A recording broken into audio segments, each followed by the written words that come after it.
acara yang antara lain sebagai berikut. 1. Pembukaan, 2. Sambutan Direktur Pengembangan Saranajaya, 3. Pemaparan materi dari Saranajaya, perwakilan Dinas Tenaga Kerja dan BPJS TK Cabang Salemba, 4. Diskusi panel dan sesi tanya jawab, 5. Foto bersama dan penutup. Baik, untuk mengawali acara study session pada hari ini, mari kita dengarkan bersama penyampaian sambutan oleh Direktur Pengembangan Saranajaya. Kepada Bapak Arjo Baroto, dipersilakan.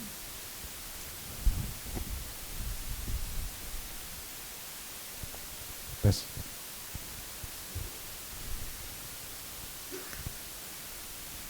Baik, izin Bapak Aris saya buka. Assalamualaikum warahmatullahi wabarakatuh. Waalaikumsalam. Selamat pagi dan salam sejahtera untuk kita semua. Yang saya hormati Ibu Dr. Pipin Saptini, Kepala Bidang Pengawasan Ketenagakerjaan, Dinas Tenaga Kerja, Transmigrasi dan Energi Provinsi DKI Jakarta. Bapak Aris Setiawan, Kepala Bidang Kepesertaan BPJS TK Cabang Salemba, para pimpinan serta insan Saranajaya yang saya banggakan. Pertama-tama marilah kita panjatkan puji syukur kehadirat Tuhan Yang Maha Esa, karena atas limpahan rahmat dan karunia-Nya kita semua dapat berkumpul pada kesempatan yang baik ini dalam rangka sharing session K3 Keselamatan dan Kesehatan Kerja dengan tema mewujudkan lingkungan kerja yang lebih aman dan sehat di Saranajaya.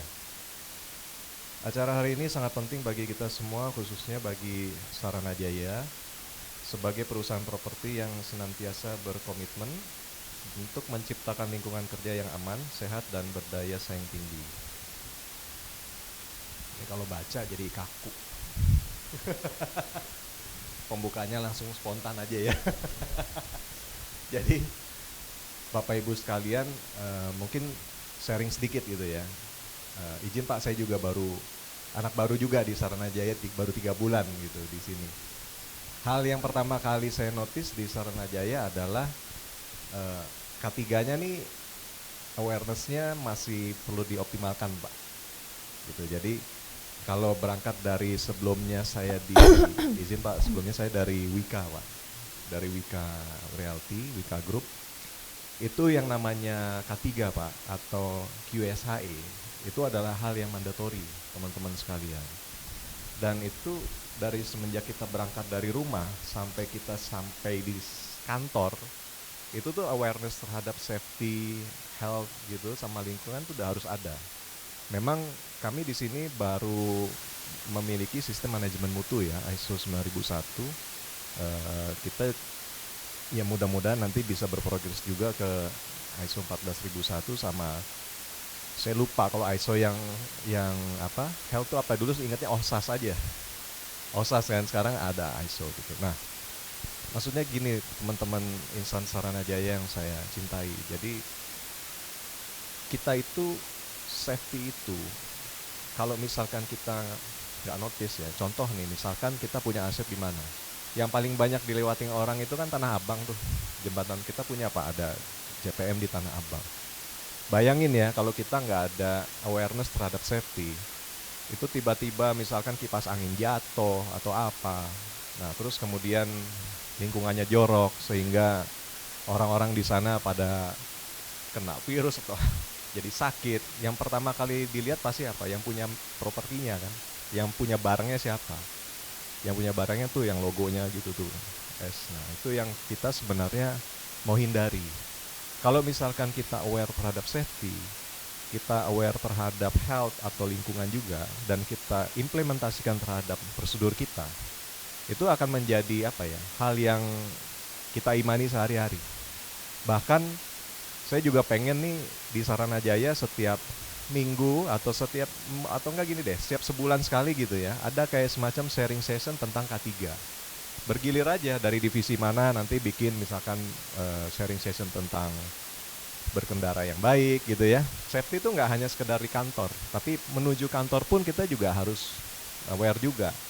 Jangan sampai ke kantor nggak pakai helm gitu kan, tiba-tiba jatuh di jalan, nempelnya Saranajaya, wah ntar masuk berita lagi. Nah itu yang sebenarnya acara ini tuh membuat values yang penting untuk kita semua akan kesadaran terhadap safety, kesehatan, dan lingkungan.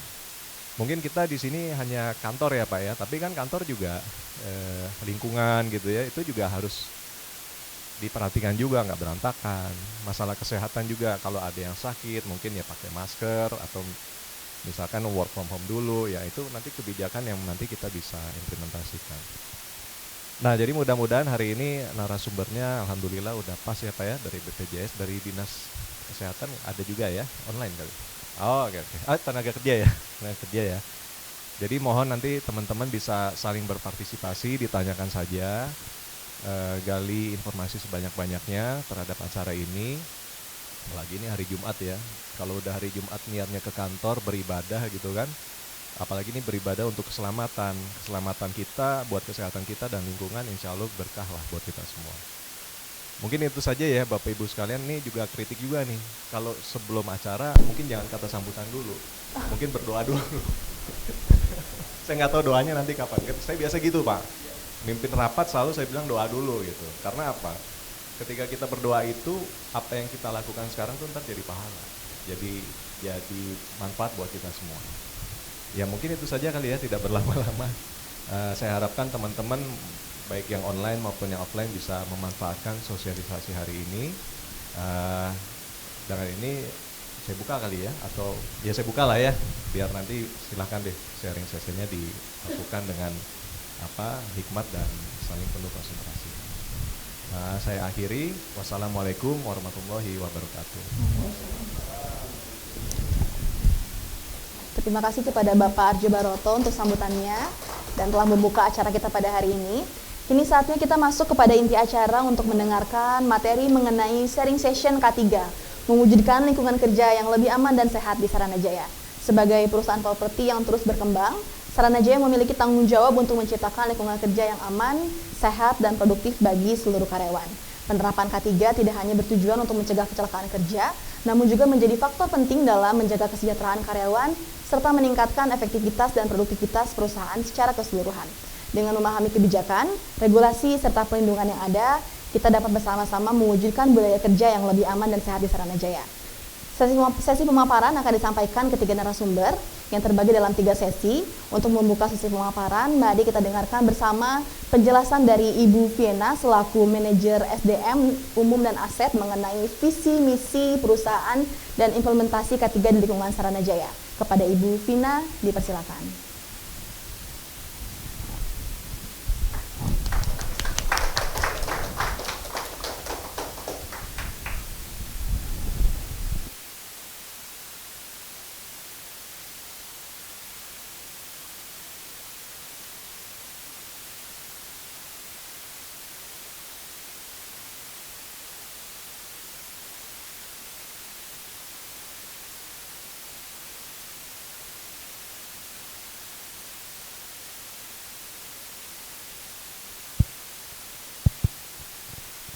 Izin kepada Pak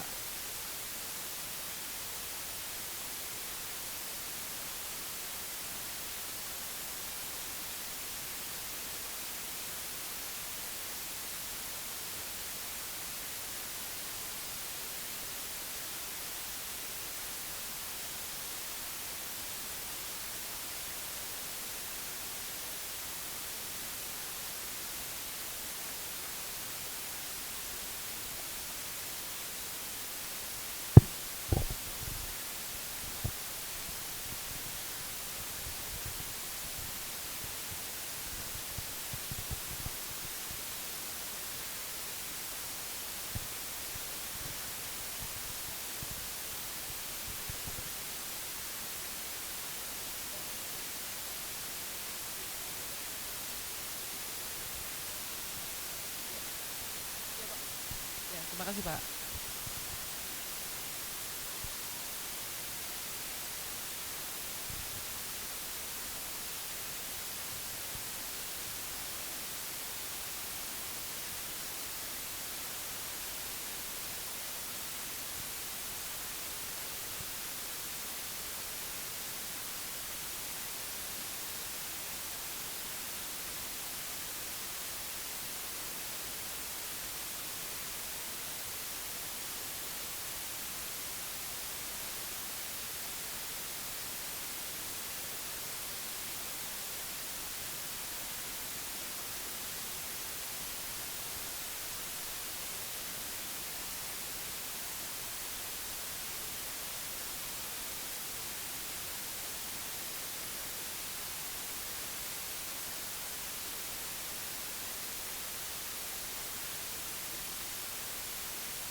Oke, mungkin awal yang akan kita sampaikan itu adalah ulasan singkat mengenai K3 di lingkungan perkantoran dan penerapannya secara umum di Saranajaya.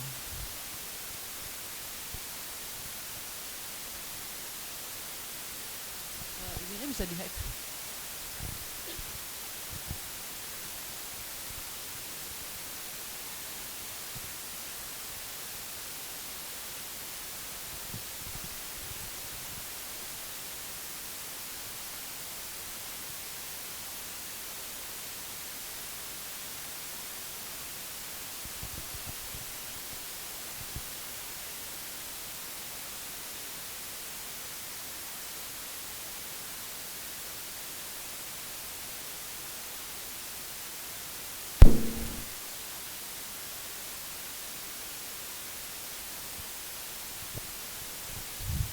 Oke, kita lanjutkan. Pentingnya K3 di perkantoran itu terdiri atas risiko keselamatan. Itu dari mulai tadi yang sudah disampaikan sama Pak Arjo, itu start dari berangkat ke rumah sampai ke kantor itu risiko keselamatannya adalah bisa terjatuh, terbentur, in case kalau ada kebakaran, bahaya kebakaran itu seperti apa, bencana alam dan lain sebagainya. Untuk di risiko kesehatannya itu beban kerja yang berlebihan itu bisa bisa menurunkan kesehatan kita sendiri. Kalau beban pekerjaan yang terlalu tinggi, yang sebelumnya Mbak.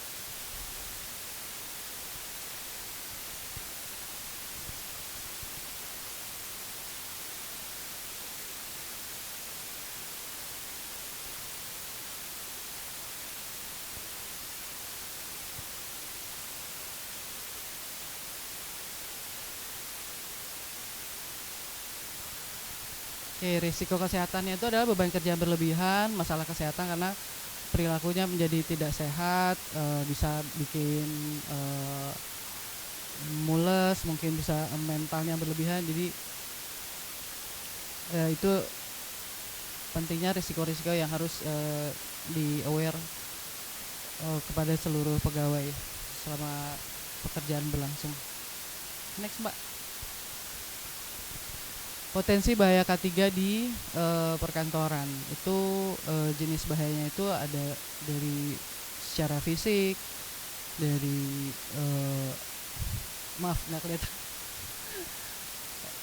Potensi bahaya K3 di perkantoran itu jenis bahayanya fisik, itu temperatur ruangan yang tidak ideal, kualitas udara di dalam ruangannya juga yang kurang bagus, suara yang terlalu bising, dan paparan radiasi baik dari matahari maupun dari ultraviolet buatan kayak lampu-lampu di ruangan ya.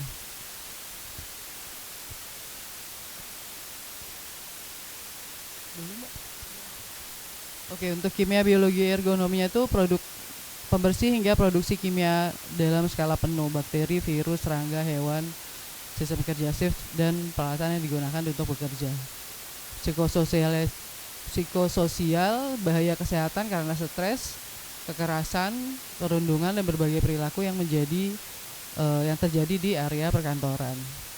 Keselamatan, bahaya keselamatan yang mungkin dialami oleh seluruh pegawai. Salah satu contohnya ada berkaitan dengan sistem kelistrikan yang berada di tempat kerja. Next Mbak. Untuk standar penerapan K3 di perkantoran itu pengendalian faktor fisika dan kimia agar berada di bawah nilai ambang batas. Pengendalian faktor biologi, faktor ergonomi, faktor psikologi kerja untuk agar memenuhi standar. Penyediaan fasilitas kebersihan dan sarana higien di tempat kerja yang bersih dan sehat. Penyediaan personil K3 yang memiliki kompetensi dan kewenangan K3 di bidang lingkungan kerja.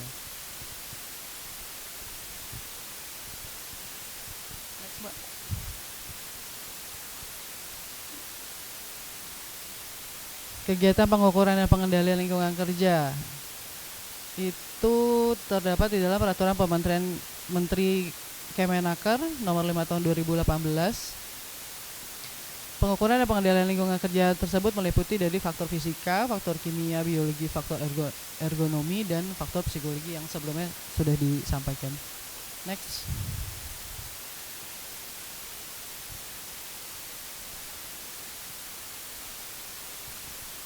Nah, untuk K3 sendiri di lingkungan Saranajaya, Pak, penerapan K3 di lingkungan Saranajaya itu sudah diterapkan. Cuman titik kumpulnya tuh sudah ada di sisi belakang gedung, training manajemen. Tapi memang kita masih dengan pengelola gedung, Pak, tidak dengan kita sendiri. Untuk di Saranajaya sendiri, untuk K3 itu masih dalam proses untuk pembentukan timnya, Pak, untuk K3 gitu. Jadi untuk K3 di Saranajaya sendiri kita masih join dengan pengelola gedung, dengan Getrako. Sebagai sarana penyelamat untuk kebakaran itu untuk APAR di beberapa tempat itu kita sudah ada tangga darurat, terus pintu darurat, memastikan mitra konstruksi ya beberapa proyek juga, Pak, masing-masing kita ada tim K3 tersendiri untuk di proyeknya gitu. Dan semua pegawai kita itu sudah dilindungi oleh BPJS dan asuransi swasta. Next, Mbak. Ya, jadi kesimpulannya penerapan K3 itu harus menjadi budaya di lingkungan kerja. Penerapan K3 tidak boleh dijadikan beban karena tujuannya untuk mencegah kerugian baik dari kalangan pekerja maupun perusahaan. Dengan penerapan K3 di Saranajaya ini diharapkan perusahaan dan insan Saranajaya dapat berkomitmen untuk mewujudkan lingkungan yang aman, sehat, nyaman, dan nihil kecelakaan di lingkungan kerjanya. Mungkin itu aja yang bisa kami share, Pak. Oke, baik, terima kasih Bu Vina. Kami persilakan untuk duduk kembali.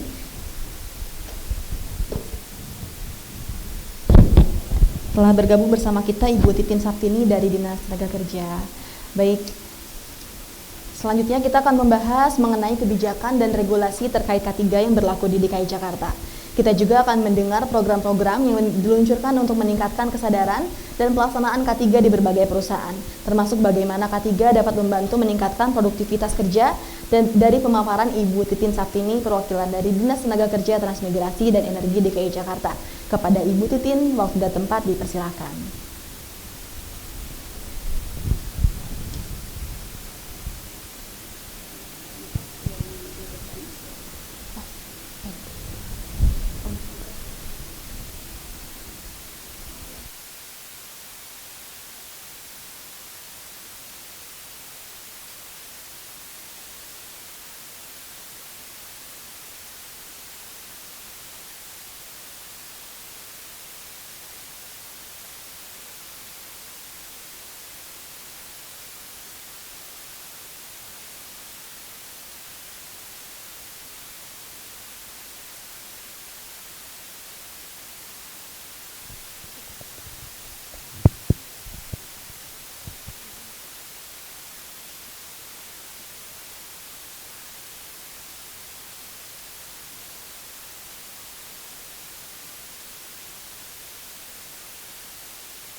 Selaku Kepala Bidang Kepesertaan selaku narasumber sharing session, Ibu Vina selaku Manajer Divisi SDM Umum Aset selaku narasumber sharing session yang pada hari ini Bapak dan Ibu peserta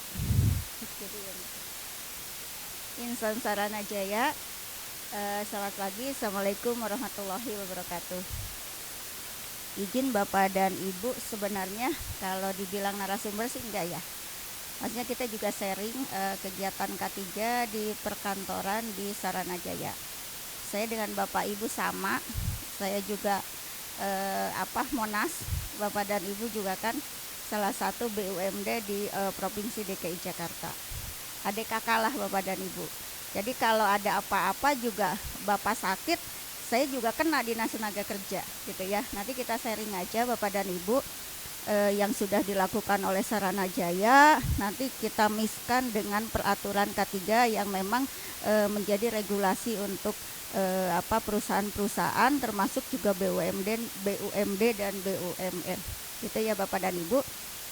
Perkenalkan, saya dengan Titin Saptini, saya selaku Kabid Pengawasan Ketenagakerjaan di Dinas Tenaga Kerja, Transmigrasi dan Energi Provinsi DKI Jakarta. Kalau Bapak dan Ibu ke tempat saya, mudah-mudahan konsultasi Pak.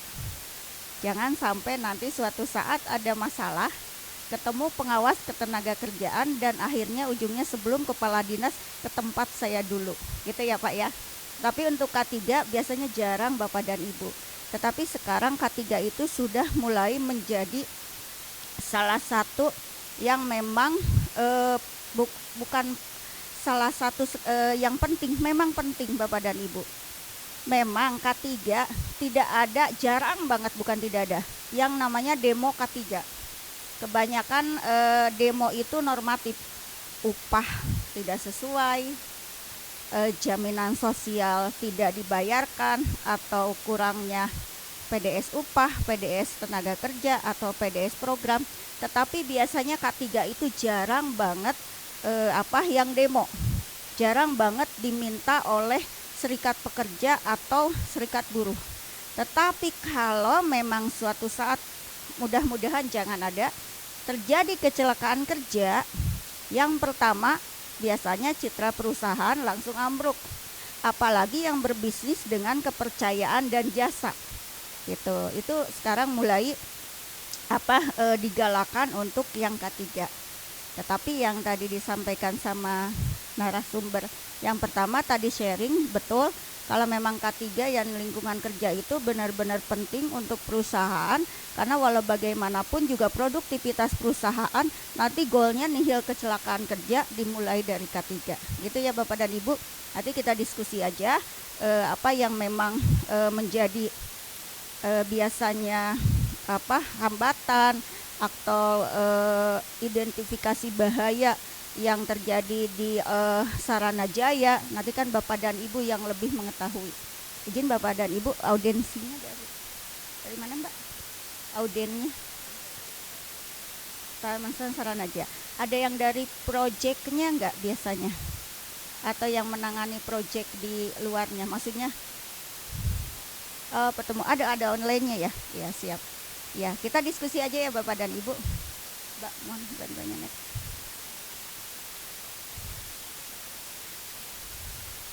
Nah, apa sih yang K3? Tadi Mbaknya sampaikan yang regulasi, peraturan. Kalau peraturan atau regulasi sekarang kan, kalau dulu kata Pak Ahok, ingat saya, kenapa di Pemda DKI sekarang jarang ada anggaran FGD atau pembinaan? Karena yang pertama kata bapaknya nih, saya ingat, bukannya saya nggak ini kembali ya, tetapi memang sekarang ini zamannya canggih, baca, buka, gampang. Kita cari di Google aja, dibuka sedikit aja udah keluar gitu Pak, gitu. Tetapi jarang orang yang memang berpikir bahwa K3 ini penting sebelum adanya biasanya ada kecelakaan. Tetapi alhamdulillah Saranajaya sebagai salah satu BUMD yang mengurusi properti berawal memang awalnya dari K3. Nanti saya sampaikan ada beberapa BUMD yang memang boro-boro untuk K3-nya, maksudnya ya. Walau bagaimanapun juga kita platnya merah semua Pak. BUMD plus minusnya ada di tempat saya semua, gitu. Temuannya, bagusnya, jeleknya, ininya ada di tempat saya semua. Jadi nanti saya juga minta bantuannya, mohon nanti diskusinya. Ada beberapa BUMD yang memang K3-nya itu yang dikelola oleh Saranajaya. Ya saya juga kurang tahu apakah memang dikelola atau tidak, tetapi biasanya terkait dengan Saranajaya bisa disampaikan juga untuk yang K3-nya, gitu ya Bapak. Ini yang apa itu sih K3? Yang tadi regulasi saya tidak terlalu banyak untuk menjelaskan. Yang pertama, yang di Undang-Undang pasal 45 atau berapa ya, bahwa warga negara berhak atas penghidupan dan pekerjaan yang layak. Yang kedua, di Undang-Undang 13 2003 di pasal, saya takut salah ininya ya, mengutipnya soalnya panjang. Pasal 86 dan pasal 87 yang terkait dengan keselamatan kerja. Pasal 86 ayat 1 menyatakan bahwa setiap pekerja atau buruh berhak mendapat perlindungan atas keselamatan dan kesehatan kerja, moral dan kesusilaan, serta perlakuan yang sesuai dengan harkat dan martabat manusia. Nanti yang terkait. Dan pasal 87 menyatakan setiap perusahaan wajib menerapkan sistem manajemen keselamatan dan kesehatan kerja yang terintegrasi dengan sistem manajemen perusahaan. Untuk BUMD memang hampir dikatakan belum, saya kurang tahu juga, belum termasuk Saranajaya mungkin ya, sudah mendapatkan sertifikat SMK 3 belum ya, belum.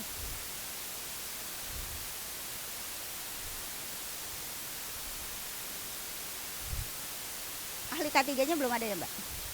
Ahli K3-nya belum ada. Ahli K3 umum. Berarti P2 K3-nya udah ada belum? Belum dibentuk juga. Nah, memang yang pertama yang tadi kita nanti diskusikan, ahli K3-nya sudah ada. Bapak nanti sebagai ahli K3 bisa menyampaikan ke manajemen, karena Bapak merupakan perpanjangan dari kami pengawas ketenagakerjaan. Tadi Bapak bisa sampaikan dengan manajemen apa aja sih yang diperlukan pertama untuk setidaknya sudah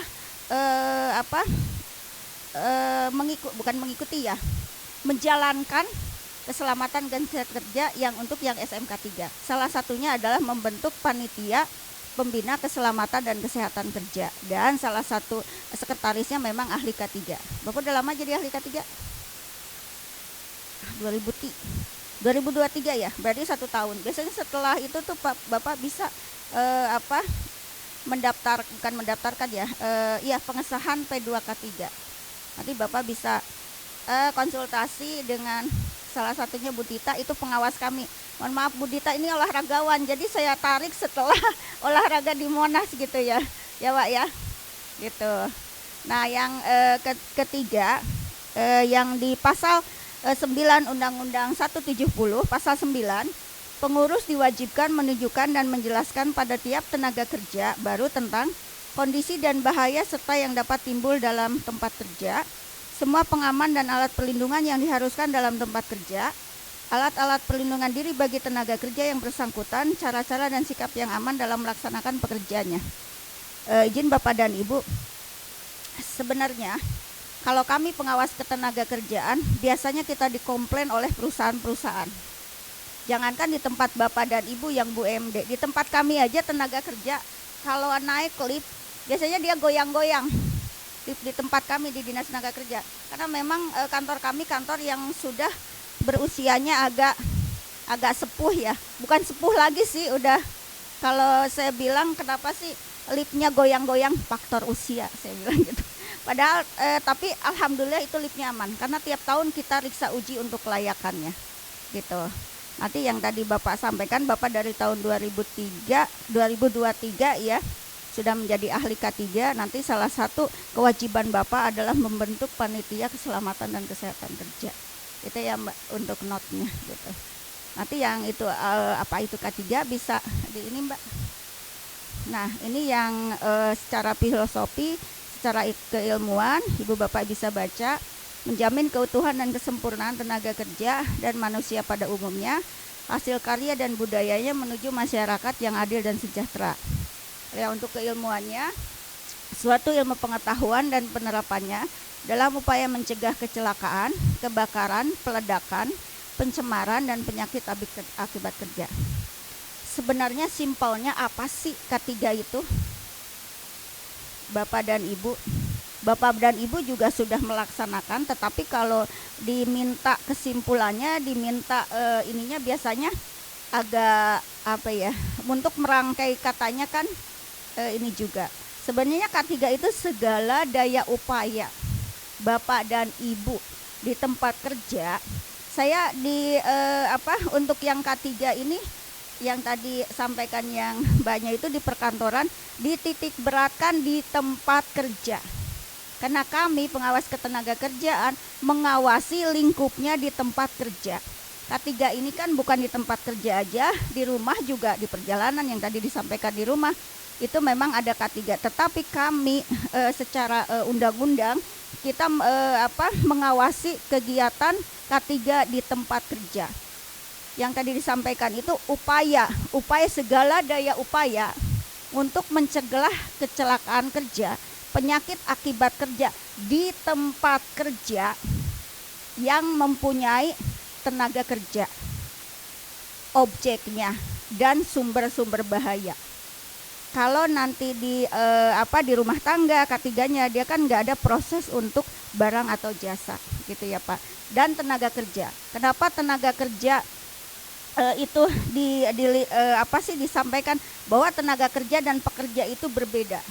Kita menyampaikannya tenaga kerja. Tenaga kerja itu yang sudah berusia, mendapatkan gaji, mempunyai hubungan kerja dengan perusahaan atau pengusaha, tetapi pekerja itu kan belum disebut tenaga kerja karena memang dia belum bekerja. Gitu ya Bapak dan Ibu. Next Mbak. Ya.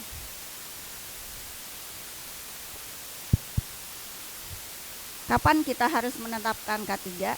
Ini ada 2 Bapak dan Ibu, di tempat kerja dan kalau Bapak Ibu memang ada kegiatan lain di tempat kerja orang lain, kita sebagai tamu.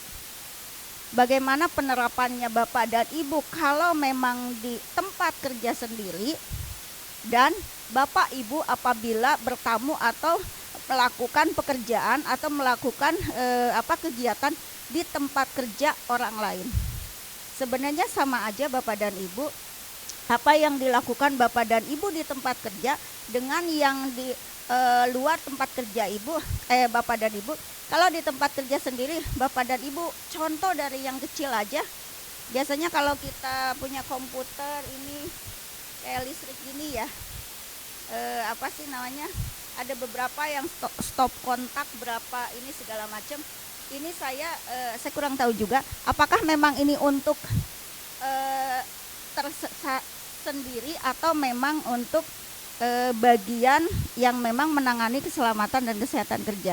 Nanti kita diskusi ada 2 sisi, dari Bapak dan Ibu sebagai pribadi atau Bapak dan Ibu sebagai penanggung jawab K3. Kalau Bapak dan Ibu sebagai penanggung jawab K3, yang pertama Bapak dan Ibu harus mengidentifikasi tempat kerja tersebut, bahaya apa sih yang di tempat kerja saya. Jadi kalau Bapak dan Ibu sudah tahu identifikasi bahaya di tempat kerja Bapak dan Ibu bisa mengeliminir untuk terjadinya kecelakaan kerja atau penyakit akibat kerja. Yang tadi kalau di ruangan ini kan untuk lingkungan, saya kurang tahu juga apakah lingkungannya sehat atau tidak. Karena lingkungan sehat atau tidak kita bisa cek di lingkungan yang tadi disampaikan sama narasumber yang pertama. Lingkungan kerja itu memang harus dicek yang pertama, yang salah satunya ya Bapak dan Ibu, ada dari pencahayaan, kebisingan, debu, getaran, itu salah satu yang memang dicek untuk lingkungan kerja. Dan kalau Bapak dan Ibu sudah ada pemeriksaan lingkungan kerja, Bapak Ibu jangan lupa untuk legalitasnya. Bapak dan Ibu bisa mengajukan untuk surat keterangan layak lingkungan kerja ke tempat kami di Dinas Tenaga Kerja di bidang pengawasan ketenagakerjaan di lantai 4. Ya. Biasanya karena kebanyakan untuk objek lingkungan kerja setelah riksa uji itu dia stuck di PJK 3 atau balai K3 atau balai Hiperkes yang memang berwenang untuk melakukan riksa uji di lingkungan kerja. Gitu ya. Nanti kita diskusi aja ya Bapak dan Ibu ya. Kalau untuk di tempat kerja orang lain, Bapak dan Ibu sama juga, tetapi memang mematuhi apa yang menjadi kewajiban Bapak dan Ibu dan apa yang menjadi yang sudah buat kebijakan K3 sesuai dengan tempatnya masing-masing. Kondisi perusahaan itu kan lain-lain Bapak dan Ibu. Kalau di sini kan kondisinya satu mungkin tidak terlalu high risk karena perkantoran gitu ya. Paling identifikasi bahayanya dari listrik, kalau memang ada hujan, angin, kalau memang ada instalasi petirnya, atau elevator, lift. Saya kurang tahu juga di sini, mudah-mudahan sudah ada riksa uji ya. Ada riksa, ada berkalanya. Tadi kita diskusi ya Mas ya, untuk yang biasanya yang dikelolanya oleh mana aja, karena bulan apa ya saya dapat pengaduan yang ditanganin oleh ini. Nanti kita diskusi ya. Iya. Nanti yang sama juga di tempat kerja yang di tempat kerja orang lain. Next Pak. Nah ini yang tadi disampaikan, definisi tempat kerja ini ada tenaga kerja tetap sering dimasuki tenaga kerja karena Bapak dan Ibu bukan saja melindungi pekerja, tetapi tamu yang memang bertamu yang datang ke tempat Bapak Ibu bekerja. Kayak saya dengan Bu Dita, itu memang kewajiban Bapak dan Ibu untuk menjamin keselamatan dan kesehatan kerjanya waktu kami bertamu di tempat kerja Bapak dan Ibu. Gitu. Bukan pekerja aja, tetapi memang kewajiban perusahaan untuk menjamin keselamatan dan kesehatan kerja setiap tamu atau yang datang atau hadir di tempat kerja Bapak dan Ibu. Yang kedua ada sumber bahaya yang tadi saya sampaikan, ada bahaya kebakaran, peledakan, tersengat mungkin ya akibat lingkungan kerja yang tadi disampaikan sama narasumber pertama, ada yang biologis, ada yang fisika, ada lingkungan kerja. Dan yang terakhir adalah usaha. Ini ada usaha yang berkaitan dengan barang atau jasa. Untuk yang lingkungan Bapak dan Ibu, saya lihat kan tidak terlalu high risk. Tetapi untuk lingkungan yang memang memproduksi barang atau jasa, itu biasanya lebih banyak high risknya Pak. Dari mulai alat untuk bekerja, dari lingkungan yang eksternal ataupun juga yang internal, gitu banyak. Next Pak. Nah, di mana saja tempat kerja Perumda Pembangunan Saranajaya. Nanti ini saya cari di Google sih sebenarnya. Nanti bisa disesuaikan dengan tempat kerja dan Bapak dan Ibu. Ini yang pertama di pertanahan, infrastruktur, hunian, properti. Nanti Bapak dan Ibu sesuaikan identifikasi bahaya dulu lingkungan kerja Bapak dan Ibu. Saya kurang tahu nih Saranajaya mengelola apa aja, tetapi kalau memang mau menerapkan keselamatan dan kesehatan kerja, yang pertama identifikasi dulu bahaya apa sih yang di sekeliling pekerjaan Bapak dan Ibu, bahaya-bahayanya. Nanti baru Bapak dan Ibu membuat kebijakan untuk meminimalisir kecelakaan kerja dan penyakit akibat kerja. Nanti disesuaikan. Next Mbak.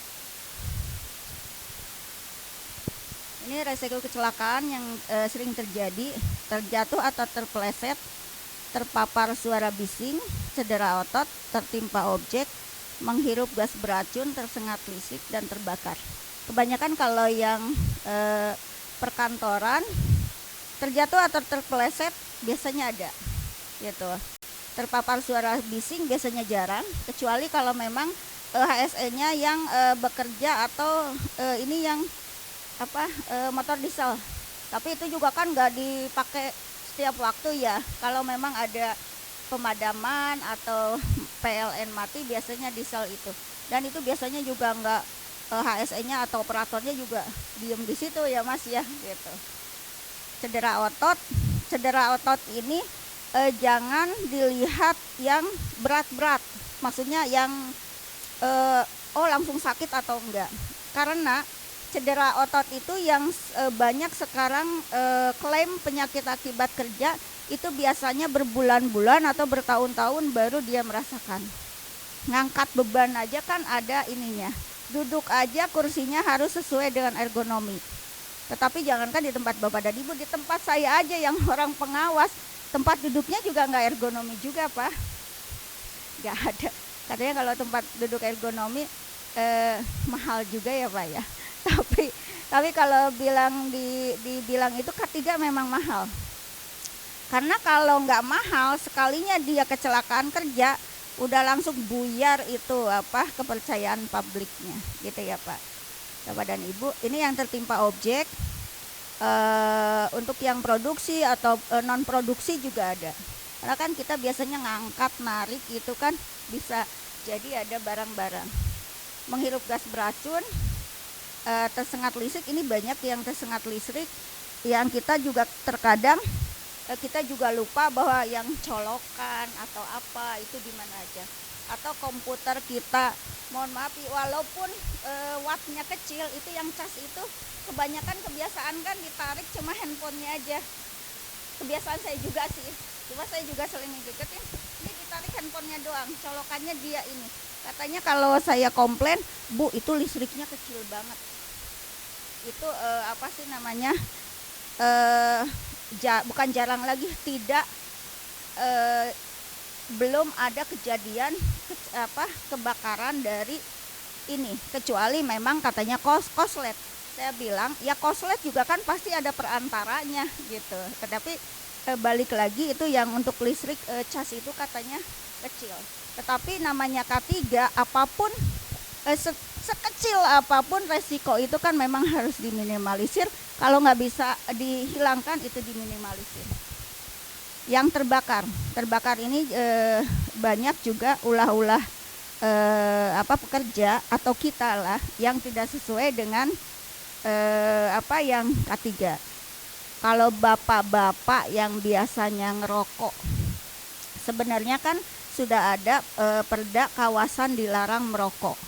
Kami sudah berkali-kali bukan koordinasi sidak dengan Satpol PP juga, itu perusahaan-perusahaan yang memang banyak bukan dikomplain, pengaduan ada ini belum clear kawasan dilarang merokok. Padahal perdanya itu ada sanksinya juga gitu. Nanti juga kita diskusi apakah memang di kawasan atau di perkantoran-perkantoran yang diampu oleh Saranajaya, apakah memang ada kejadian-kejadian atau case-case yang diantaranya terbakar karena merokok.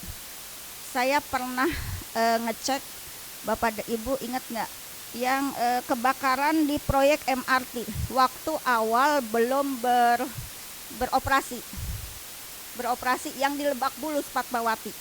Dulu kan pernah ada kebakaran dia dari kabel.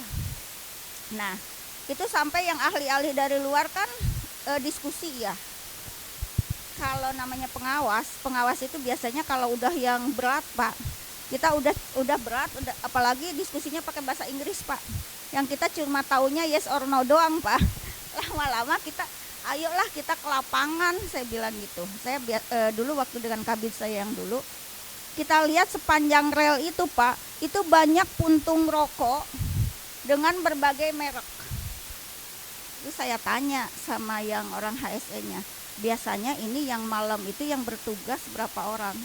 Oh, satpamnya biasanya ada 3 Bu, dengan ada 3 shift. Nah, si satpam yang pas berjaga itu coba ditanya, dia ngerokok atau tidak gitu. Dia tanya, 3-tiganya ngerokok. Dan itu biasanya kalau di lintasan itu pemeriksaannya berapa jam sekali. Jadi untuk menghalau udara malam yang dingin atau dia iseng di atas rel itu Pak, waktu itu belum berjalan, dia ngerokok.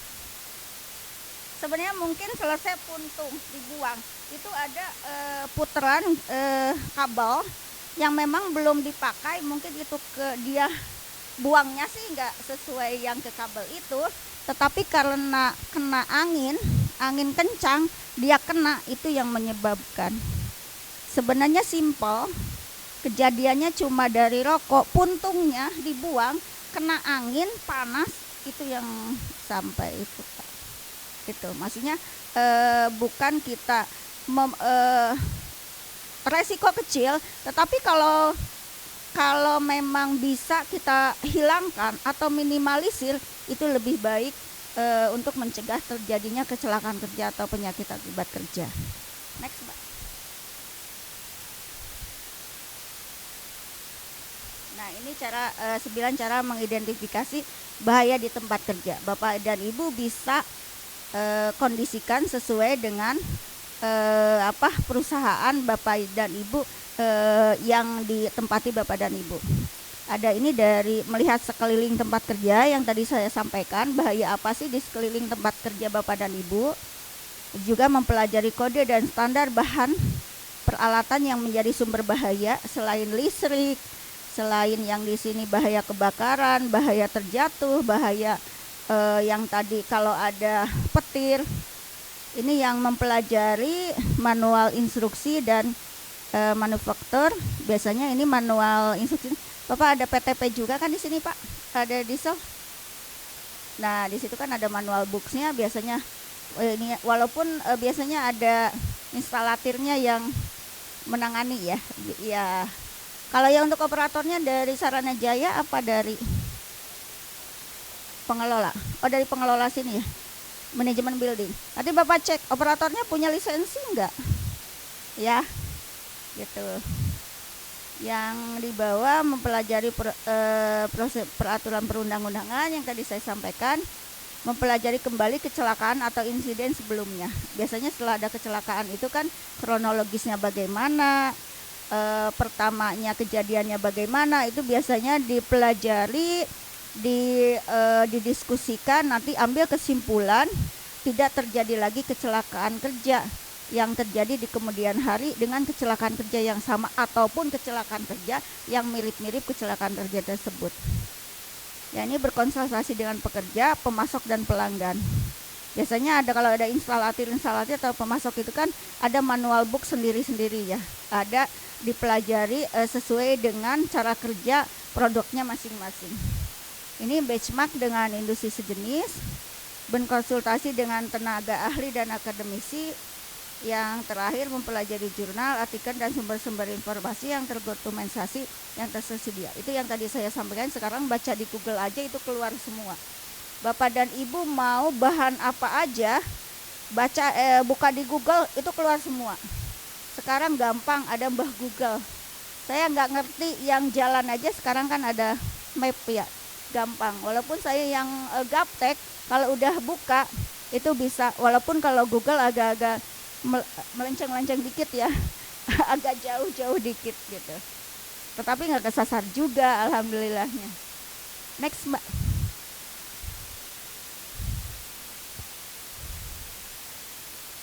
Nah ini yang objek pengawasan, ada dari peralatan, lingkungan kerja, ada personil K3. Dari peralatan ini ada beberapa objek K3. Ada dari pesawat uap, bejana tekan, tangki timbun, pesawat tenaga produksi, pesawat angkat dan pesawat angkut. Ini biasanya yang jenisnya banyak sekali. Di antaranya kalau di sini mungkin ada gondola, ada nggak Pak? Gondola ada ya? Dia pengelola gedung ya? Ya, instalasi produksi kebakaran. Ini ada nih. Ini ada nih. Iya. Smoke detector ya, sprinkler ya. Instalasi listrik, kalau listrik biasanya ini ada ya semua. Ini yang lingkungan kerja, fisika, kimia, biologi, ergonomi, psikologi, penyediaan fasilitas kebersihan dan sarana hygiene di tempat kerja yang bersih dan sehat. Yang lingkungan kerja Bapak dan Ibu, jangan juga Bapak Ibu lupakan faktor kelelahan kerja. Faktor kelelahan kerja itu menyumbang salah satu terbesar terjadinya kecelakaan kerja gitu. Sebenarnya kalau yang disampaikan sama akademisi gitu ya, kelelahan itu menduduki yang pertama kecelakaan kerja. Karena kalau kita udah lelah, konsen aja juga kita hilang, udah nggak inget, konsentrasinya juga hilang Pak.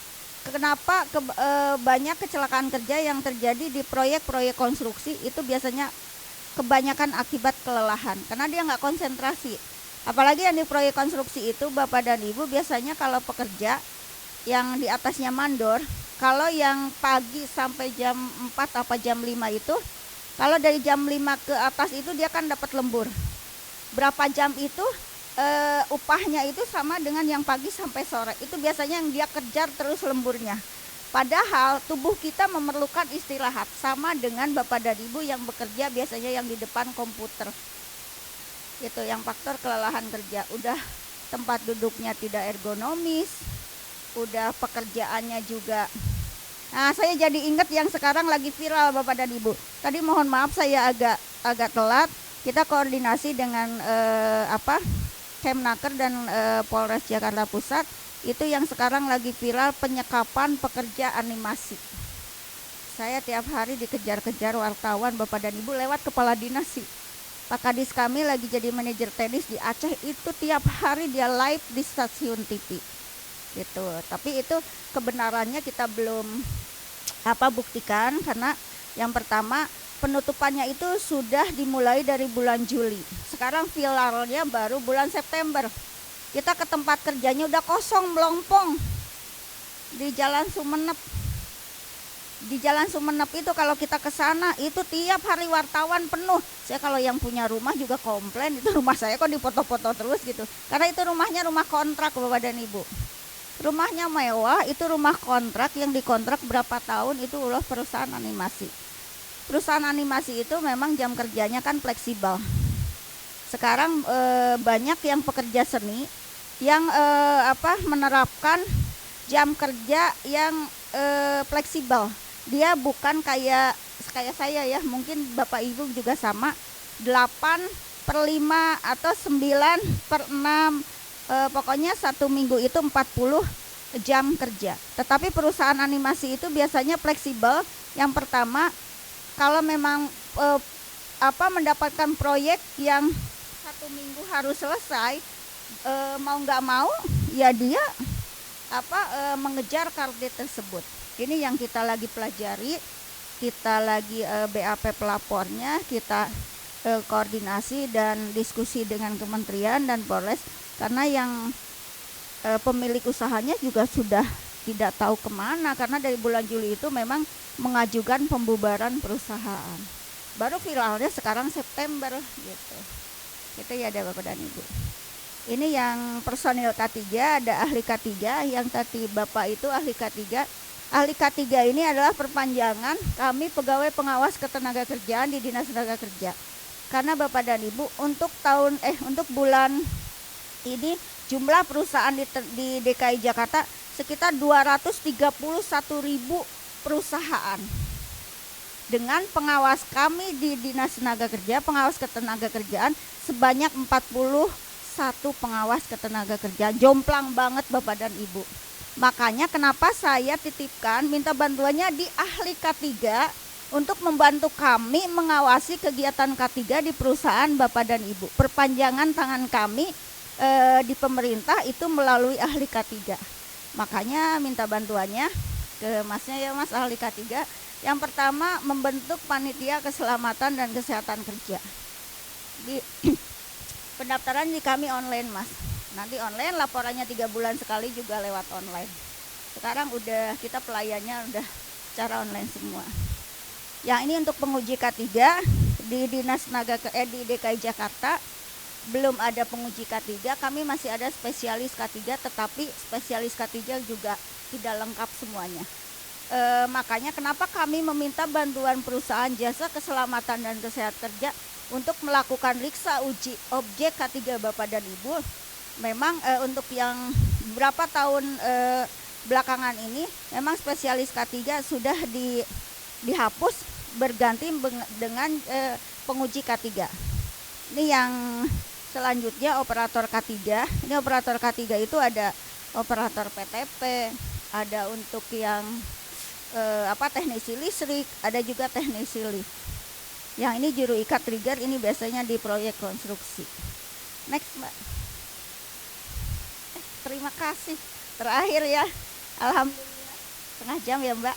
Pas Pak, setengah 11. Nanti kita diskusi Bapak dan Ibu. Mohon maaf kalau memang ada kata-kata yang tidak sesuai.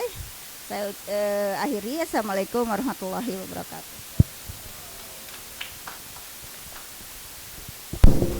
Oke, terima kasih Ibu Titin atas pemaparan yang sangat informatif. Baik.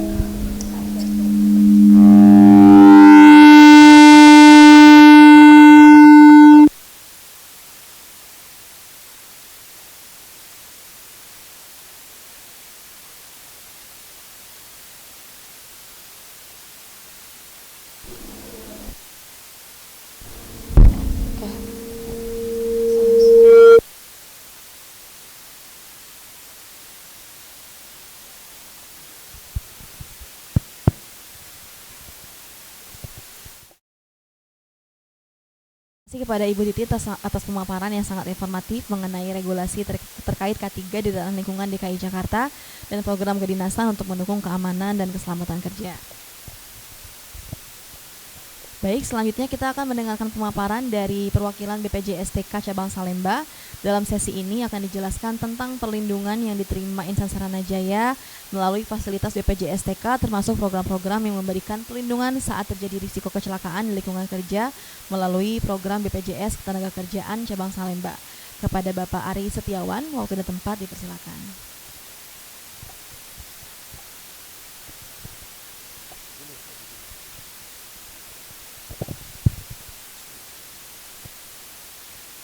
Assalamualaikum warahmatullahi wabarakatuh.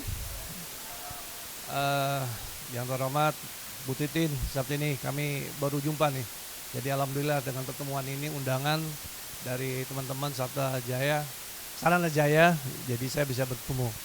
Dan izinkan saya kenalkan lagi, nama saya dengan Ari Setiawan. Saya ada 2 tim, di sini ada Mas Nadol dan Pak Hanif. Jadi yang pastinya dengan kegiatan ini kita harapkan ada kebermanfaatan kelanjutan ya. Jadi terkait tadi sampaikan Ibu Titin, kemudian Bu Pina sebelumnya yang menyampaikan terkait dengan K3, kami hadir di sini adalah sebagai pelengkap. Ya. Pelengkap yang artinya negara ini sudah memiliki program jaminan kecelakaan kerja, jaminan kematian, jaminan hari tua, jaminan pensiun dan jaminan kehilangan pekerjaan.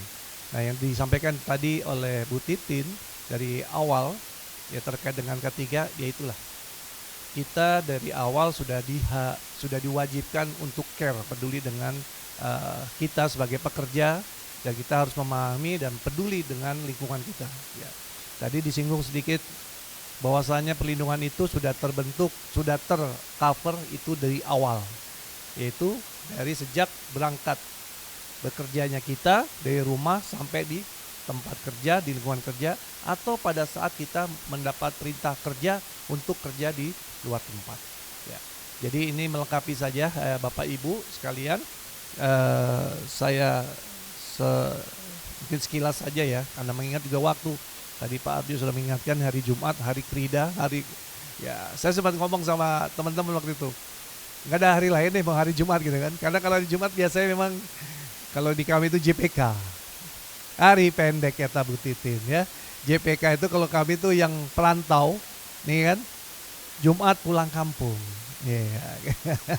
Pulang kampung, JPK. Ya, dulu kami ada program JPK, mungkin Bapak Ibu sudah pernah tahu waktu sebelum kami dari BPJS Kerjaan. Jadi era kami waktu di PT Jam Sostek itu ada pelayanan kesehatan, namanya program jaminan kesehatan. Ya. Itu yang kita berikan. Tahun 2015 baru kita beralih menjadi BPJS Kesehatan. Ya, kita di pelayanan kesehatan dialihkan. Baik Bapak Ibu, mempersingkat waktu, jadi saya akan menyampaikan beberapa slide ya terkait apa sih itu program BPJS Ketenagakerjaan. Yang kita harapkan Bapak Ibu yang sudah bekerja di PT Saranajaya ini sudah memahami, paling tidak mengetahui bahwasanya kita bekerja ini sudah dilindungi oleh program BPJS Ketenagakerjaan. Yang pastinya Bapak Ibu juga harus mengetahui nih, karena yang selama ini saya sosialisasi ketika di sesi pertanyaan atau diskusi, yang diketahui dengan teman-teman ya paling hanya 1 atau 2 program. Nah, di kesempatan ini saya mau tanya juga deh, kira-kira apa sih yang Bapak ketahui tentang BPJS Ketenagakerjaan terkait programnya? Boleh ada yang menjadi share di sini? Pertama kali. Ini karena kita hybrid ya, jadi belum bisa. Yang pastinya Bapak Ibu ketika tahu BPJS Kerjaan atau Jam Sostek dulu, yang pasti dikenal pertama adalah jaminan hari tua. Ya, betul atau betul ya? Kepikir pertama, ikut Jam Sostek nih. Apa programnya? Pokoknya setiap saya resign keluar, saya ngambil saldonya tuh. Ya, JHT. Ya, ini salah satu program unggulan memang ya, karena itu adalah program investasi. Nah, sebetulnya bukan itu saja. Kami punya beberapa program, yaitu 5 program. Oke, next. Ya. Pertama adalah program kami itu jaminan kecelakaan kerja. yang tadi disinggung oleh Bu Titin dari pelaksanaan K3, inilah cakupan yang akan kita berikan kepada perusahaan Saranajaya dengan tim atau pekerjanya apabila terjadi resiko kerja. Di mana resiko kerja itu bisa timbul pada saat tadi kita sedang melakukan perjalanan berangkat ke tempat kerja, atau kita sepulangnya tempat kerja, atau pada saat seperti kegiatan seperti ini, itu pasti ada risiko. Nah, ketika terjadi risiko itu, maka BPJS Ketenagakerjaan melalui program jaminan ketenagakerjaan sudah melindungi, sudah membayarkan, sudah memberikan bantuan santunan. Kita lihat pengertiannya apa sih? Jadi kecelakaan kerja itu adalah kecelakaan yang terjadi dalam hubungan kerja kita, ya, termasuk kecelakaan terjadi dalam perjalanan. Ya. Jadi suatu kasus dinyatakan sebagai kasus kecelakaan kerja itu apabila terdapat unsur ruda paksa. Pengalaman tadi saya baru masuk ke gedung ini, jujur saja tadi saya nggak tahu pintu masuknya, sama tim saya muter-muter tuh sampai ke Kemhan, ya kan? Pas masuk situ, di mana nih gedungnya nih? Kok tentara semua nih, takutnya kita salah masuk ya. Ternyata kita pas masuk, oh, dan diawali dengan tanjakan kan. Nah, ini kan juga salah satu juga nih. Kalau mitigasi risikonya, kalau kita tidak ahli dalam hal mengendarai kendaraan, bisa saja toh. Nah, ini juga sudah menjadi bagian ada mitigasinya risiko. Nah, apabila terjadi risiko itu, kejadian pada saat turun dari kendaraan atau pada saat parkir mobil, kesandung, jatuh. Nah, ini udah ruda paksa. Atau tadi sampaikan Bu Titin pada saat menggunakan komputer, laptop atau segala macam, tiba-tiba matanya, wah, belum kenapa nih. Itu bisa jadi tuh. Awal kan pasti ada asesmen ya, kesehatan tuh. Nah, tadi yang singgung Bu Titin juga ada tuh. Apa? Penyakit akibat kerja. Penyakit akibat kerja juga sudah diberikan perlindungan di kami. Jadi bisa saja durasi kejadian itu akan lama. Contoh case yang pernah saya alami pada saat saya ada di wilayah lain itu di rumah sakit, itu susternya terindikasi HIV dan jedanya sudah 5 tahun yang akan berlalu. Rumah sakitnya bukan komplain, masih menanyakan apakah yang bersangkutan masih di cover. Oh iya. Saya tanya dulu kronis seperti apa, diingat-ingat terus. Ternyata perawat itu pada tuh sempat memandikan pasien. Pasiennya nakal, pakai kaos kaki, dalamnya ada jarum suntik yang sudah terindikasi. Nah, di situ. Artinya setelah 5 tahun baru tuh udah terpapar HIV. Terus gimana? BPJS Kerja ya tadi memberikan pengobatan, perawatan sampai dinyatakan sembuh. Ya. Jadi di program JKK ini kita memberikan pelayanan terkait pertama itu adanya angkut atau transportasi ketika terjadi risiko di tempat kerja atau di perjalanan. Ya, kemana? Ke rumah sakit pastinya. Nah itu pasti ada timbul tuh biaya angkutan. Nah biaya transportasi itu kita berikan. Ya. Kedua, kalau kecelakaan kerja yang pastinya kita akan ke rumah sakit diobati, pengobatan, perawatan sampai dinyatakan sembuh. Yang ketiga, kalaupun terjadi risiko kecelakaan kerja itu pasti ada 3. Pertama, bisa sembuh, totally tidak ada kejadian yang lain. Kedua, bisa terjadinya cacat. Nah, kecacatan itu bisa juga ada 3 komponennya, cacat sebagian, cacat fungsi, atau cacat total tetap. Yang terakhir, ya ini sudah meninggal dunia. Artinya ketika terjadi risiko itu, 3 komponen ini bisa saja terjadi di kita. Nah, program BPJS Ketenagakerjaan melalui jaminan kesehatan kerja ini yang kita berikan. Ya. Oke, next selanjutnya. Apa saja sih ya? Berapa sih ininya ya? Ini nih. Ruang lingkup kecelakaan kerja mulai perjalanan berangkat dari rumah menuju ke tempat kerja dan selama berada di lokasi pekerjaan, kemudian kembali lagi ke rumah, termasuk ya perjalanan pulang pergi melalui jalur yang biasa dilalui ya. Ini yang terkadang terjadi sering ya. Kita berdiskusi dengan teman-teman di Sudinakar, khususnya di pengawasan, apa terjadinya ya tadi dia pulang mampir dulu. Ya, Bu Titin ya. Pasti kita negosiasi itu. Bukan negosiasi, artinya diskusi gimana? Ini masuk penetapan dia kecelakaan kerjanya atau tidak? Karena diatur undang-undang di kita, ya, diatur undang-undang BPJS Ketenagakerjaan, bahwasanya yang dihitung itu adalah pulang pergi melalui jalur yang sama. Nah terkadang ada, Pak saya pulang kerja, iya sejalur yang sama, tetapi di pertengahan jalan ditelepon orang rumah, suruh mampir ke Indomaret, beli susu titipan buat anaknya. Nah ketika itu dia mampir, balik lagi terjadi risiko kecelakaan, terus rempet atau jatuh, itu tidak masuk lindungan kami. Nah ini yang belum pernah tahu. Nah pada akhirnya kita akan dengan teman-teman di pengawas menyampaikan itu, apa dengan melakukan cek kasus, melihat kronologisnya. Nah ini yang terkadang teman-teman belum mengetahui. Nah, kemudian pada saat nanti ada kita dapat perintah, terkadang kan, misalnya Pak Aris ditugaskan sama yang sekarang hari ini, saya ditugaskan ke sini. Ya, bisa saja kebetulan di dalam satu kota. Kalau beda kota itu termasuk, kalau ada kejadian di luar kota, ya sudah. Itu juga ada perintah kerja, ada hubungan kerja. Terjadi risiko di sana, kita sudah ditanggung. Begitu juga kalau perusahaan mengadakan kegiatan tour atau gathering bersama. Ya, misalkan Saranajaya akan melakukan kegiatan di Oktober nanti, di minggu kedua ada outing, outbound segala macam.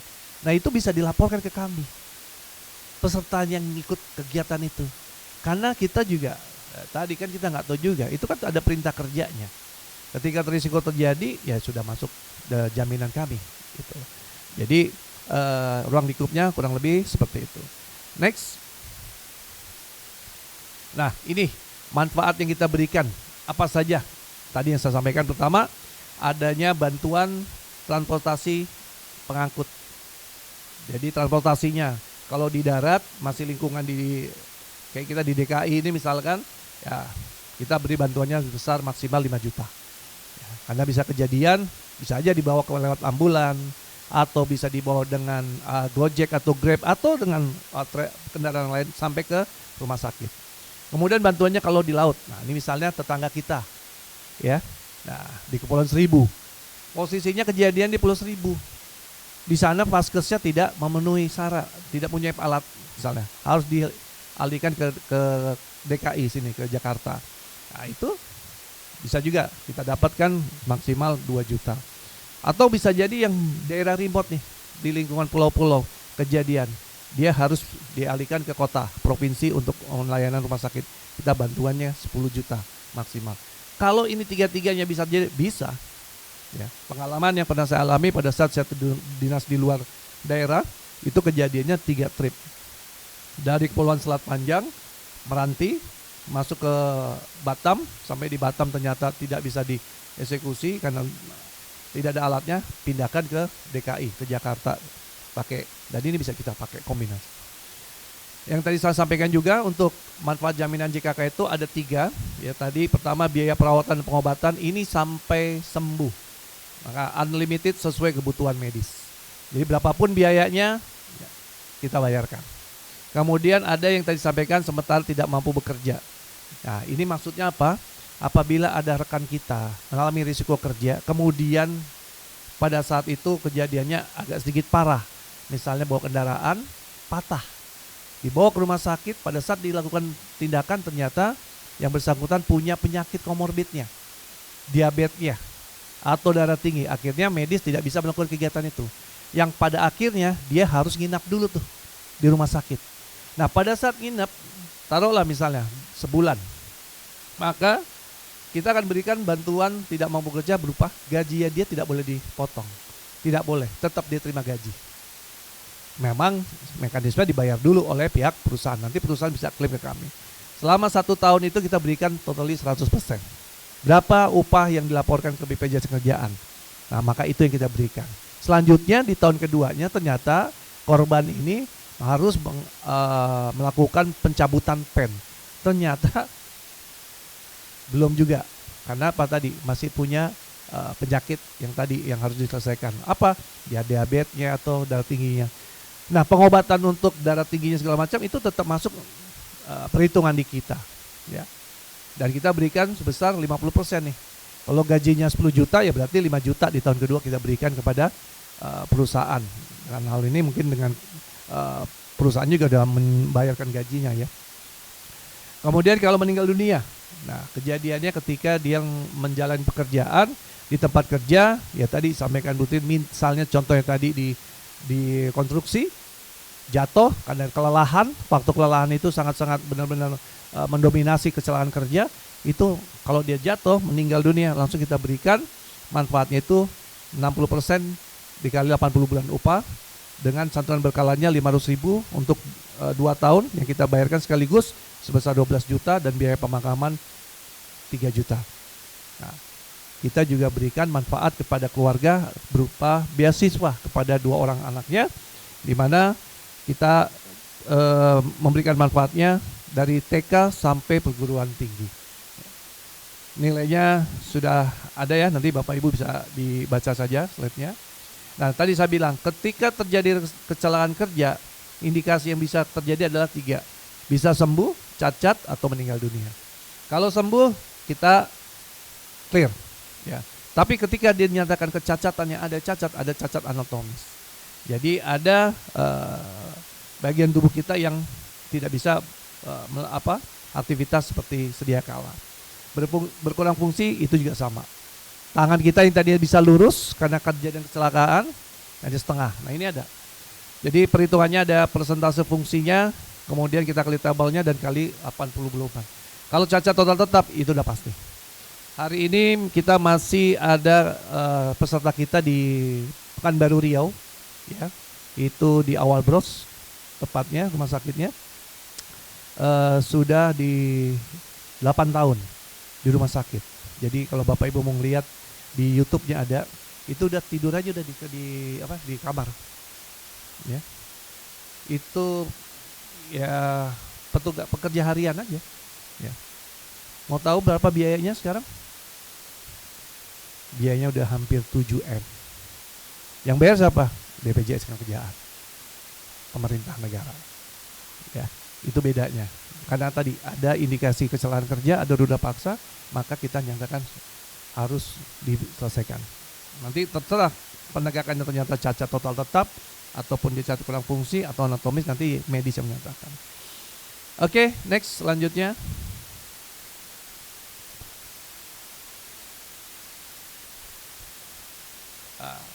Nah ini ruang lingkupnya tadi ya, peserta ketika mengalami kecelakaan kerja maka akan dibawa ke rumah sakit terdekat ya, itu bisa dicek di JMO Bapak Ibu semuanya ya. Kemudian menunjukkan kartu pesan BPJS Kerjaan dan akan dilakukan di sini pelayanan diberikan oleh rumah sakit atau PLKK kami. PLKK itu Pusat Layanan Kecelakaan Kerja, di mana yang di DKI tentunya yaitu hampir semuanya rumah sakit besar sudah menjadi peserta kami BPJS Kerjaan. Oke, next. Ya. Yang kedua programnya apa? Yaitu jaminan kematian. Nah, kalau program jaminan kematian ini dimaksudkan adalah untuk meringankan beban keluarga atau ahli waris ketika pekerja meninggal dunia bukan karena kecelakaan kerja, bukan karena hubungan kerja. Jadi bisa saja karena sakit atau pada saat dia dengan keluarganya jalan-jalan ya. Ya, kayak kemarin ya di puncak 12 jam tuh ternyata makan korban 1 orang. Nah, kalau beliau almarhum itu ikut program Jam Sosek dia dapat tuh 42 juta. Ya, itu karena bukan akibat hubungan kerja tetapi karena pribadi dan kemudian ada kegiatan di luar itu. Oke, next selanjutnya.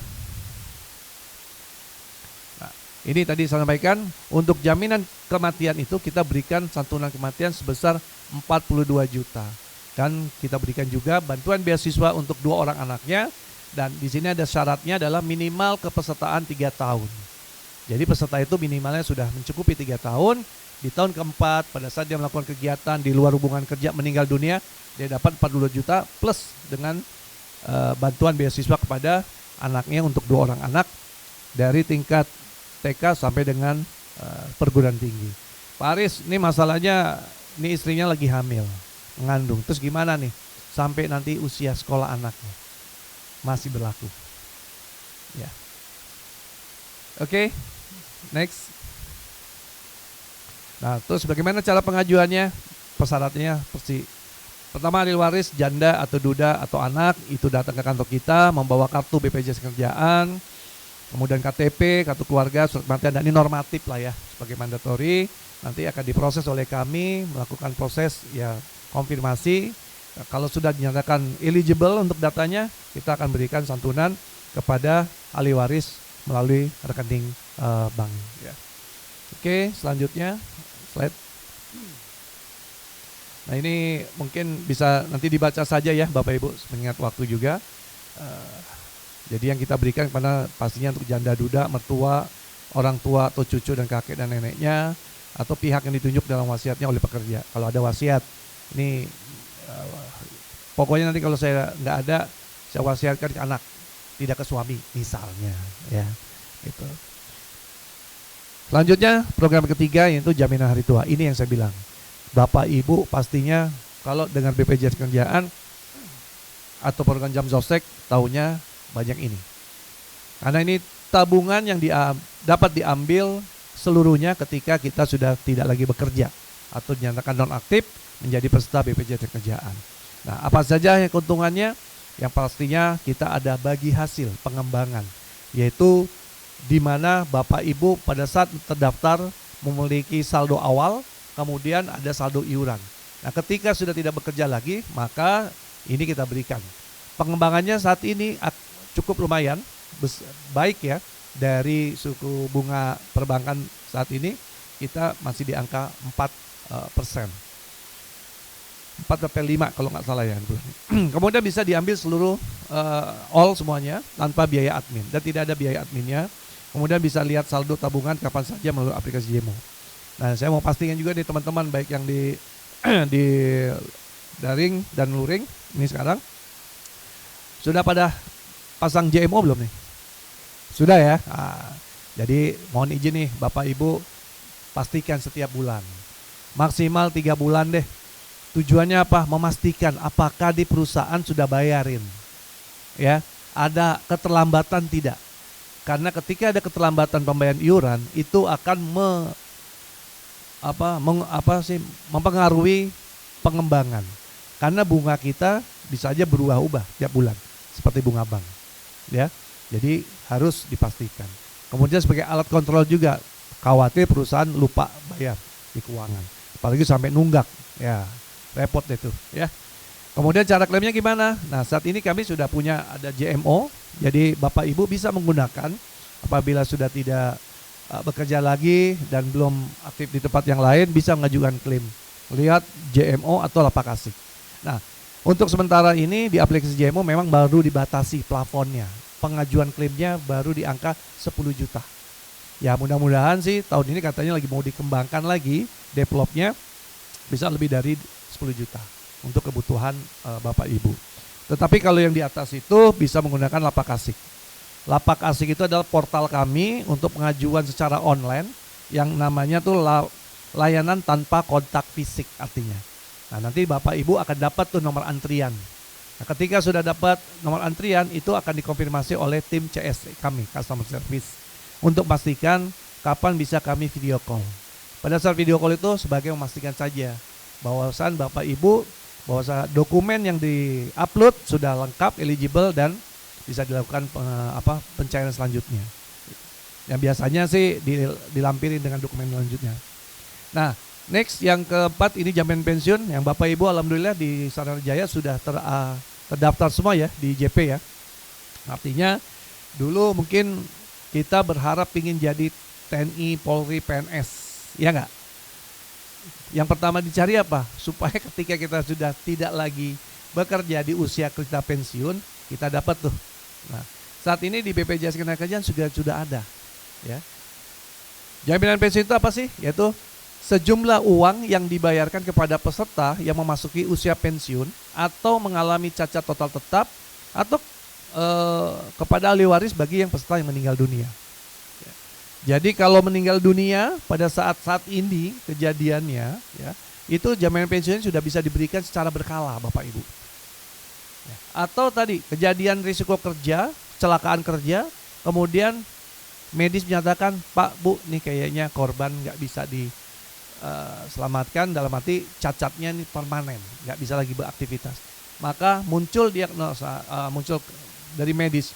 Kalau dia mengalami cacat total, ini akan dapat juga jaminan pensiunnya, ya. Selain JHT-nya yang diberikan. Yang pasti kalau usia pensiun saat ini sudah ada ketentuan di usia 58 tahun. Dan setiap 3 tahun sekali memang kita menambah 1 tahun usia masa pensiunnya.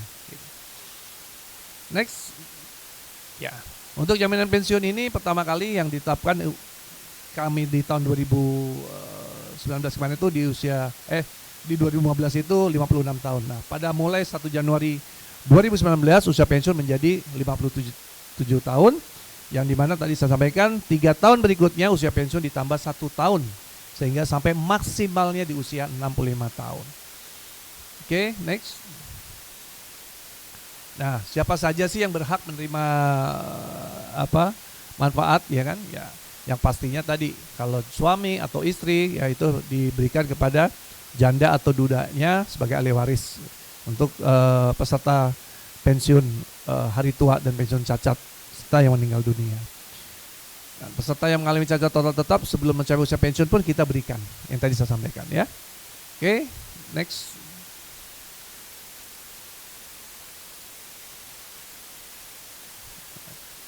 Begitu juga untuk anak ya, ahli waris sebagai penerima kalau dari orang tuanya sudah tidak ada lagi maka jatuhnya ke anak. Kalau misalnya yang ternyata ini masih bujangan atau lajang ya, itu diberikan kepada orang tuanya. Ya. Next, ini nanti untuk jaminan pensiun mungkin Bapak Ibu bisa dibaca-baca aja lagi ya. Ya. Yang pastinya untuk jaminan pensiun ini kita tetapkan kepada peserta dan perusahaan itu iurannya 3% dari upah per bulan yang dibayarkan oleh perusahaan, kemudian 2% itu ditanggung oleh pemberi kerja, 1%-nya itu ditanggung oleh pekerja. Artinya totally 3% ini adalah jaminan pensiun yang harus diiurkan kepada BPJS Kerjaan, terdiri dari 2% dan 1% untuk pekerja. Oke, next. Nah, ini jaminan pensiun, ya, nanti bisa selanjut aja, next. Oke, next lagi. Next, ya. Nah, ini. Jadi regulasi yang saat ini diatur pada dasarnya BPJS Kesehatan setiap tahun menyesuaikan besaran upah tertinggi dengan menggunakan faktor pengalih, itu 1 ditambah tingkat pertumbuhan tahunan produk domestik bruto tahunan itu sebelumnya sesuai dengan pasal 29 ayat 3. Jadi sesuai dengan ketentuan yang ada ya, terhitung di tanggal 5 Februari kemarin, manfaat pensiun itu paling sedikit diberikan kepada ahli pekerja yang sudah pensiun ataupun yang meninggal dunia atau yang sudah ada cacat tetap kepada ahli warisnya itu 393.500. Nah, maksimalnya kita berikan di angka 4.718.200. Nah, ini batasan upah yang paling tinggi sebagai dasar perhitungan JP mulai ditetapkan di bulan Maret 2024 kemarin, yaitu sebenarnya dibulatkan bottom up. Jadi iuran itu dibayarnya batas maksimum upah atau gaji kita tuh di angka 10.042.300. Jadi kalau gajinya di atas 10 Paris 30 juta 20 juta tetap kita batas 10 juta ya. Baik, next. Nah, ini tadi yang saya sampaikan JMO. Saya terima kasih kalau Bapak Ibu semua sudah menggunakan JMO ini sebagai alat bantu kita juga untuk mengetahui kepesertaan kita, status kita, dan bisa juga layanan program tambahan yang kita berikan. Next. Nah, ini fitur-fitur apa saja yang ada nanti Bapak Ibu bisa lihat saja ya. Di sini ada juga kami ada program kampanye yang saat ini kami sedang mainkan ya, kita gulirkan, yaitu pendaftaran sertakan. Sertakan itu adalah sejahterakan pekerja di sekitar kita. Jadi kita ingin di lingkungan kita juga ya, bisa kayak Bu Titin punya pembantu rumah tangga, ada driver pribadinya, ya hitung-hitung ada rezeki lebih nih sedikit ya, bisa diikutsertakan pembantu rumah tangganya atau drivernya, atau tadi tukang ojek anaknya yang ke sekolah, guru ngaji ya, ini bisa melalui produk ini, program yang kita sebut program sertakan. Iurannya karena dimasuk segmennya ada mandiri informal, itu di angka untuk minimal itu di 36.800. Apa saja programnya Paris? Dapatnya tadi ada JKK, ada JKM, ada JHT. Kalau yang JKP sama JP tidak. Ya, jadi kalau ikut 36.800 melalui program sertakan ini, itu mendapatkan 3 program. Jadi mungkin saja Bapak ada lingkungannya nih, saya kebetulan punya kontrakan nih, kemudian ada yang jaga kontrakan, ya kan? Ada juga petugas keamanan, ikutin tuh. Atau kita punya nih lapak betulan ya, pemancingan ikan, nah kan pasti ada yang nungguin tuh. Yang nungguin kasih tahu, pokoknya selama Anda ikut sama saya jaminkan. Nah, apa? Ketika terjadi risiko kesalahan kerja, ya kan? Minim-minimnya nih, ya semua orang yang ada di sini, ya kita semua di sini, ya tinggal tunggu aja kan antriannya ya. Bisa aja saya duluan gitu kan, duluan nyolatin maksudnya gitu kan. Artinya apa? 42 juta udah kita bisa berikan ya dari negara itu kepada ahli waris. Ya, jadi kalau ada rezeki ya boleh diikut sertakan. Nah di JMO Bapak Ibu bisa lihat nanti ya, ada program sertakan BPU namanya itu, daftarkan. Pak Aris saya udah daftar ini, apa aja syaratnya? KTP aja, sama profesinya apa? Ya, profesinya tukang jahit boleh. Atau misalnya ibu nih Mbak nih biasanya pemain online ya kan, dagang online, boleh, itu bisa. Dagang online itu bisa Pak, tuh ya. Apa ininya Pak Aris kecelakaan terjadi? Jangan salah. Pada saat dia terima order, pick up dan segala macam, pasti kan dia keluar tuh. Kemana? Ke tempat pengiriman tuh, ke JNE data keluar, dia naik motor keluar. Nah itu kan risiko tuh. Jadi bukan masalah jempolnya doang yang bermasalah nantinya. Nah itu. Oke, next selanjutnya.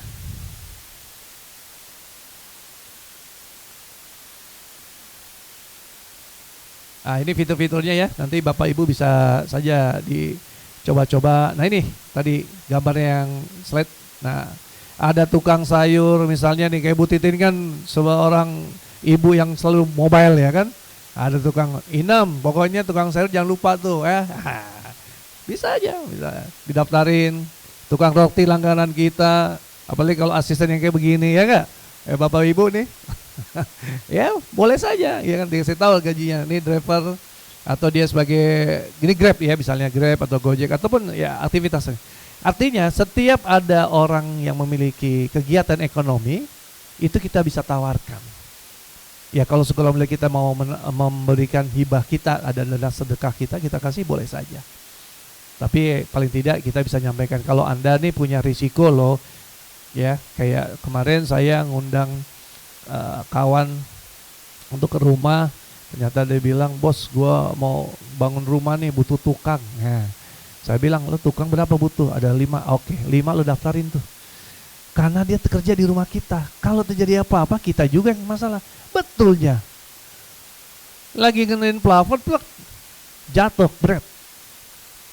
Laporan, "Bos, kejadian betul." Nah kan gue bilang, untung udah ikut jam sostek, udah bayar pula, masuk rumah sakit dan harus dioperasi, putus ininya. Masya Allah, kita nggak tahu. Nah jadi ya kayak gitu-gitu tuh ya. Kalau udah selesai gimana Pak Aris? Ya kasih tahu sama yang bersangkutan, bisa daftar apa bisa lanjutkan bayar iurannya. Bayarnya gimana? Ada Alfamart, ada Indomaret, ada Shopee, lewat atau debit pun perbankan juga bisa, ada Dana juga. Nah jadi inilah kita sama-sama di sini sekalian memberikan kebermanfaatan kepada orang-orang yang ada di sekitar kita. Gitu. Oke, next selanjutnya. Nah ini yang saya bilang tadi, case-nya, ya. Platino itu sampai saat ini masih di rumah sakit awal bros. Ini kejadian tahun 2022 udah 7,5 M. Biaya obatnya, pengobatan perawatannya, ya. Dan ini waktu masih 5,5 tahun. Anaknya udah sekolah 7 tahun di tahun kemarin. Dapat tuh.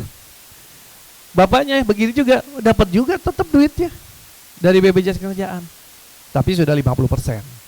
Tapi paling tidak, kalau terjadi risiko kecelakaan kerja, ya kayak yang masuk rumah sakit, kita paham deh. Coba kita pikirin, masuk rumah sakit, sembuhnya belum pasti, miskin dah, udah pasti miskin ya. Biaya pengobatan sekarang mahal, ya. Walaupun kalau mohon maaf nih dengan tetangga sebelah BPJS Kesehatan, ya, yang udah dokter datang Gimana Pak, Ibu, udah enak? Udah dok. Makan gimana? Udah enak. Oh ya, sorry pulang ya. Padahal masuk harus masih tetap ini lagi kan 3 hari. Ada kejadian tuh dengan saya waktu itu dengan orang tua saya. Tapi kalau ini, ya ini hanya seorang siapa Bu? Pekerja informal. Yang bayar iurannya hanya 36.000. Risiko kita nggak tahu, kejadian. Nah, ini sekarang masih di awal Bros. Kalau mau dicek silakan. Kalau jalan-jalan ya di rumah sakit Awal Bros di namanya Pak Tino. Kemudian ini tadi seorang supir pribadi Pak Yanto lagi jalan tugasnya ditabrak oleh truk. Nah, untungnya majikannya udah paham. Nah, jadi ini salah satu rangkaian kegiatan kita juga untuk mengkampanyekan sertakan yuk sama-sama. Gitu.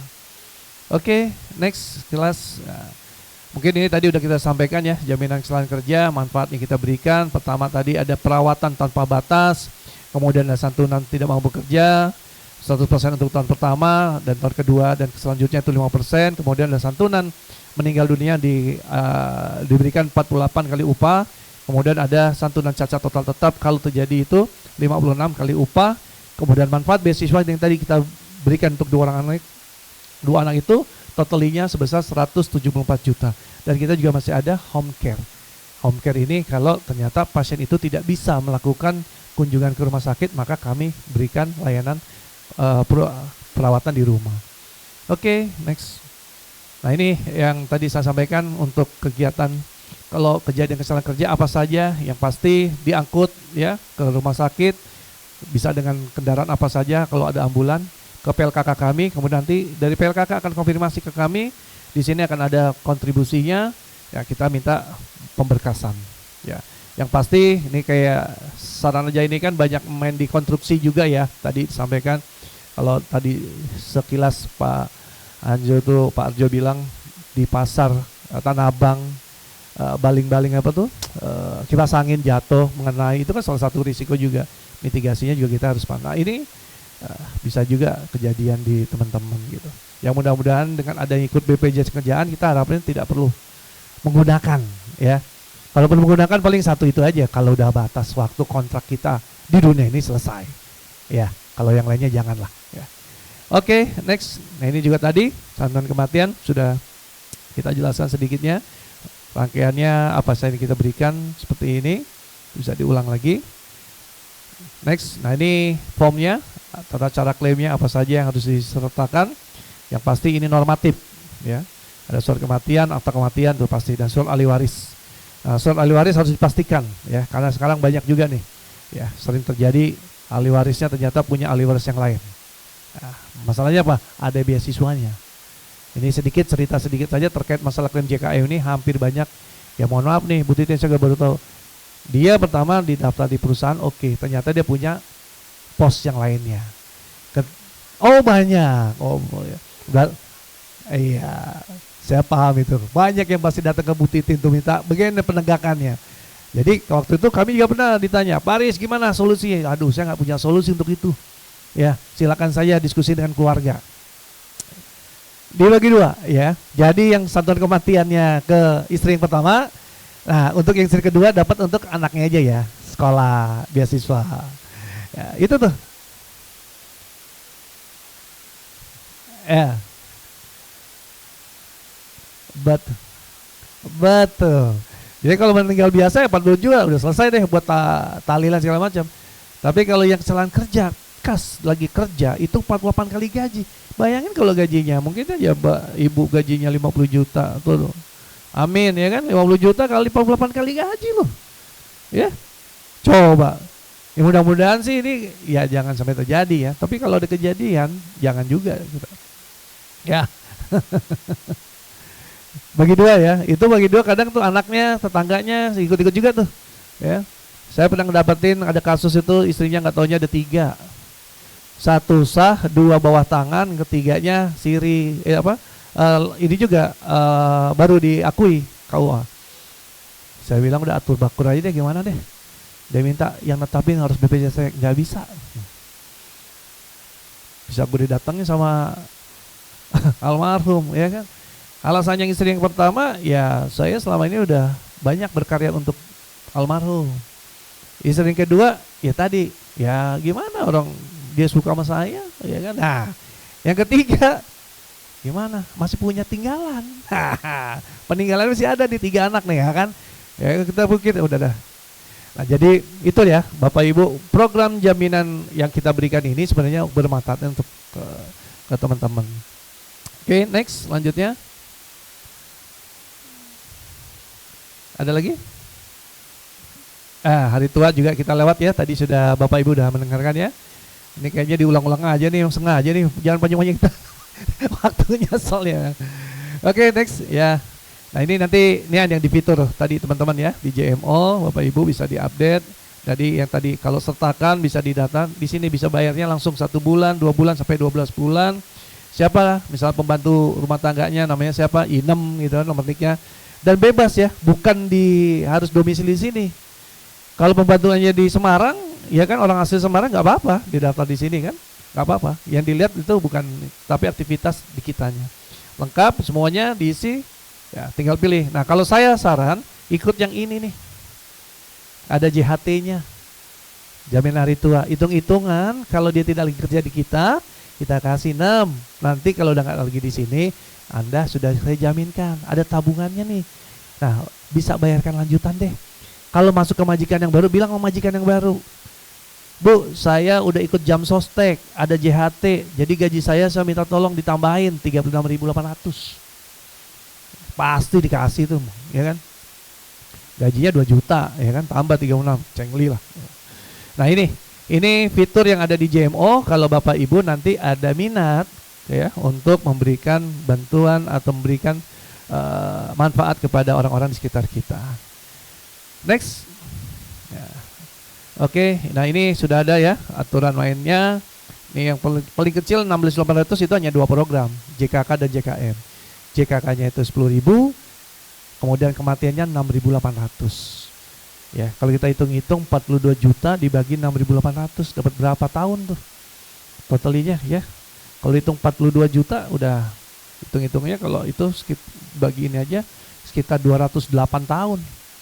Ada yang hidup sampai segitu? Mungkin udah nggak ingat juga orang itu ya. Maksimalnya kemarin 103 tahun tuh ada orang.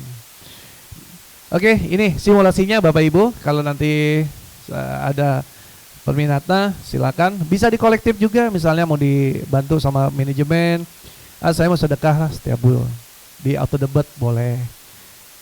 Atau misalnya ada wadahnya boleh. Atau mau bayar sendiri pun boleh. Ya. Jadi untuk yang 3 programnya itu di angka 36.800, untuk yang 2 programnya di 16.800. Dan kalau dibayarkan 6 bulan itu 100.800. Kalau yang 16 itu, kalau yang 1 tahun 201. Ya, kalau saya lihat sih insya Allah lah kalau yang kerja di Saranajaya sih oke, ya. Baik, mungkin Bapak Ibu sementara itu yang bisa saya sampaikan di asosiasi ini. Mohon maaf lahir batin apabila ada hal yang kurang pantas, kurang nyaman. Ya, saya akhiri di akhir kegiatan ini. Mudah-mudahan Bapak Ibu semua yang hadir, baik pun yang di live maupun yang di ruang Zoom, diberikan kesehatan, kebaikan, keberkahan, dan rezeki yang penuh dengan berkah, dan apapun yang kita cita-citakan terkabul oleh Allah SWT. Saya akhiri, wabillahi taufiq wal hidayah. Wassalamualaikum warahmatullahi wabarakatuh.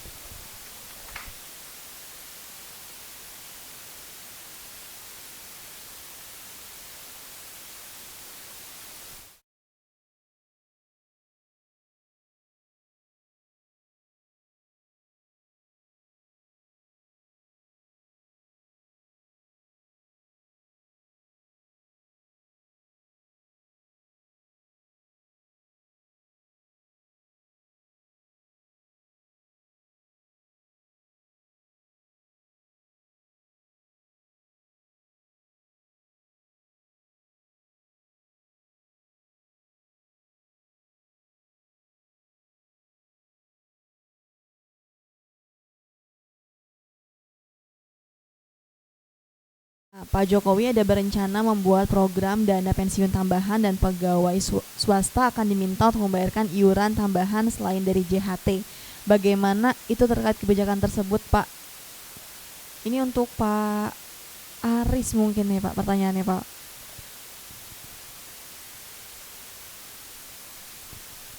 Baik, terima kasih dengan Ibu Erna ya. Jadi ini memang jadi polemik nih ya. Selain dari yang ditanyakan kemarin, kita ditanyain tentang tapera lagi, ya, tabungan perumahan rakyat ya. Jadi kalau untuk ini, yang jelas program ini berbeda dengan program kami. Jadi ini di luar dari substansi kami juga. Nah makanya kalau nggak salah ya, tempo hari itu Bu Rike dari unsur PDIP menyampaikan untuk undang-undang yang akan diberikan ini di review dan mungkin dibatalkan aja gitu kan. Karena apa? Ini kan kesannya orang udah punya loh dana pensiun ya. Termasuk mungkin di Saranajaya juga ada lewat perbankan ya. Mungkin dengan perbankan, salah satu perbankan, kami juga punya THT ya. Jadi DPLKP juga udah ada ya. Jadi kita tunggu saja ya terkait ini. Yang pastinya kalau untuk implementasi yang program pensiun tambahan itu kayaknya masih perlu dibahas kembali ya, karena Bapak Ibu juga sudah terdaftar di kami sebagai peserta jaminan pensiun yang tadi saya sudah jelaskan ya. Mungkin itu sementara Bu Vina, jadi diamankan insya Allah ya. Terima kasih. Di ruang rapat boleh sebutkan nama sama mau ngajuin pertanyaan ke siapa ya? Izin saya Yosua dari Divisi Pertanahan mau terkait dengan BPJS Ketenagakerjaan Pak. Ini ada 2 pertanyaan nih, satu titipan, satu dari saya sendiri. Jadi yang pertama itu kalau misalnya penugasan ini untuk sifatnya kompetisi, misalkan case-nya bertanding antar BUMD se-Jakarta. Jika terjadi cedera dalam olahraga atau pertandingan, apakah termasuk ditanggung? Itu satu. Yang kedua, misalkan saya hari Sabtu dan Minggu double job nih di Saranajaya, saya bekerja secara formal, tapi Sabtu Minggu saya narik Grab misalnya informal. Apakah saya bisa memiliki 2 akun jaminan di ketenagakerjaan? Itu Pak, terima kasih.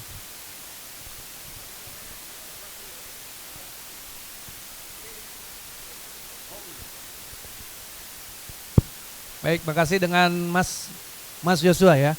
Ini pertanyaannya bagus banget nih.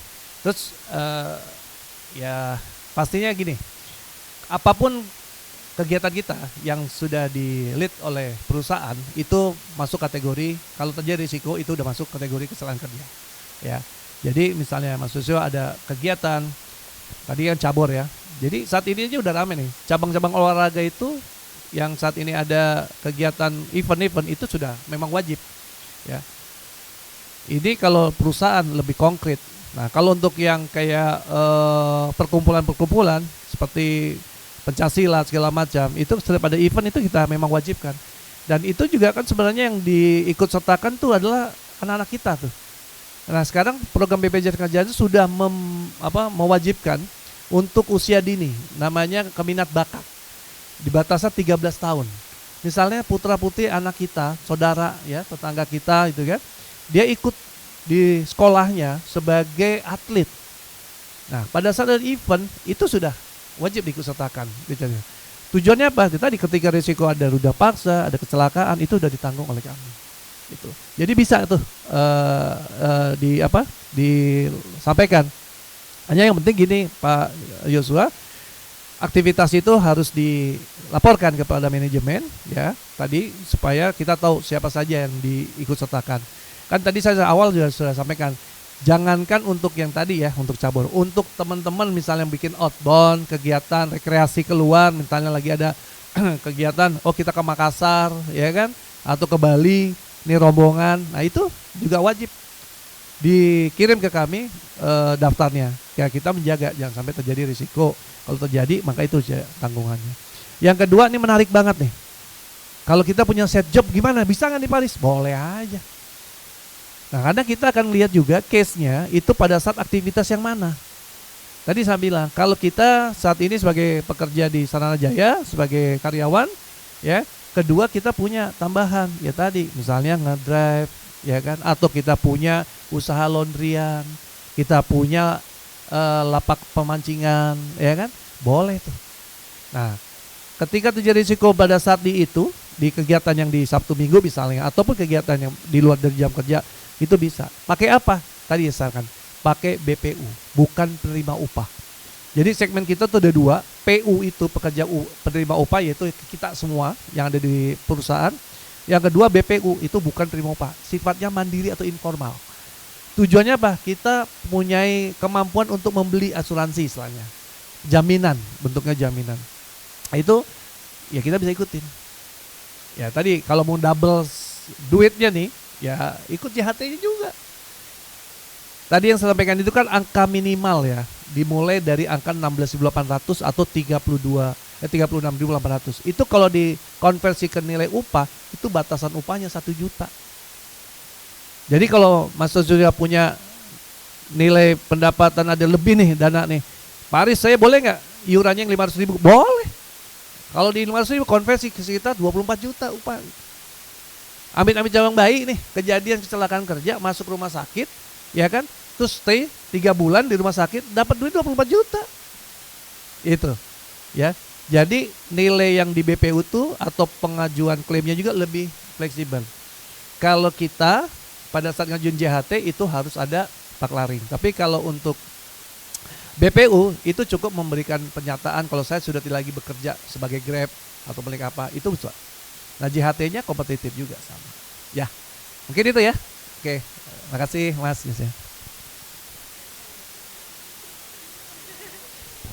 Baik, terima kasih Pak Aris.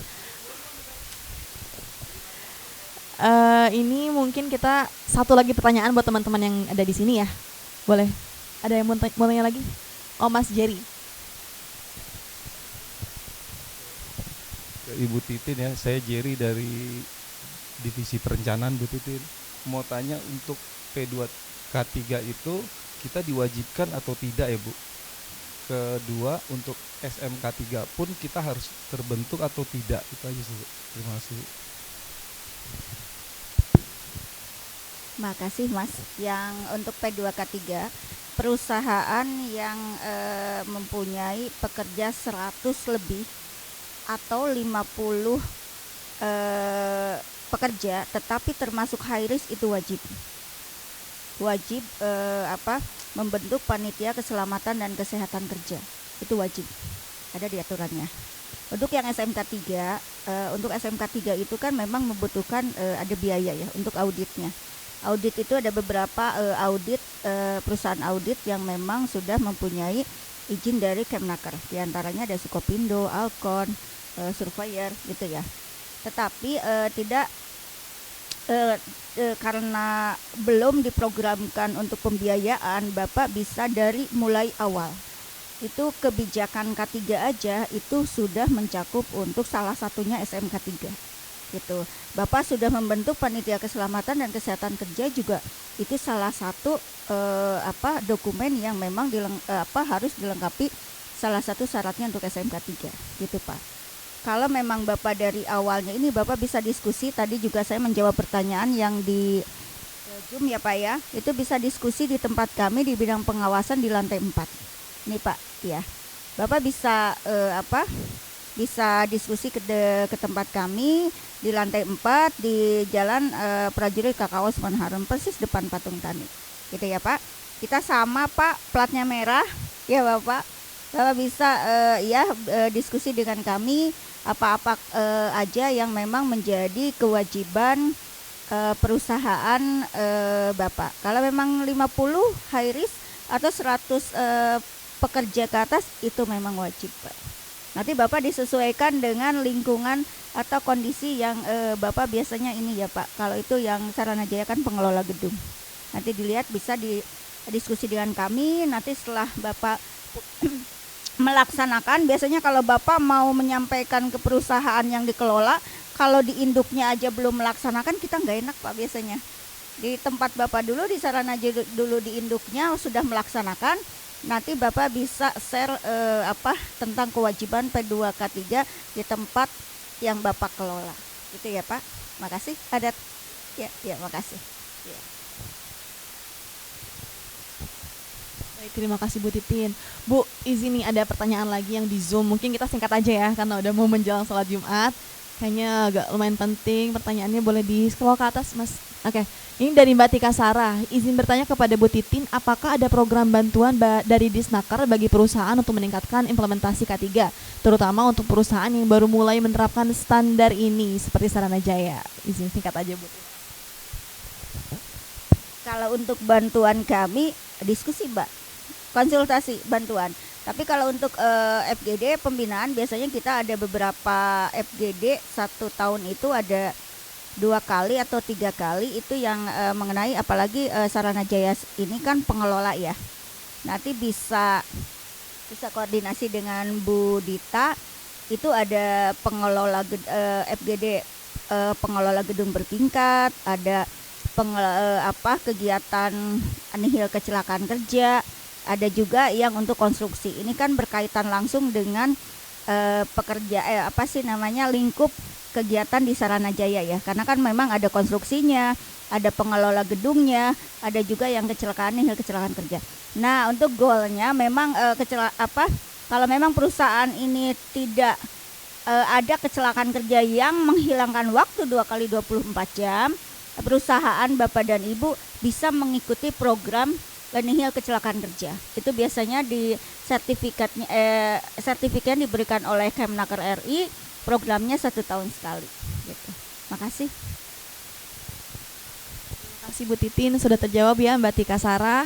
Satu lagi Pak Aris, singkat aja ya Pak, ada pertanyaan lagi nih. Boleh dilihat chatnya Mas?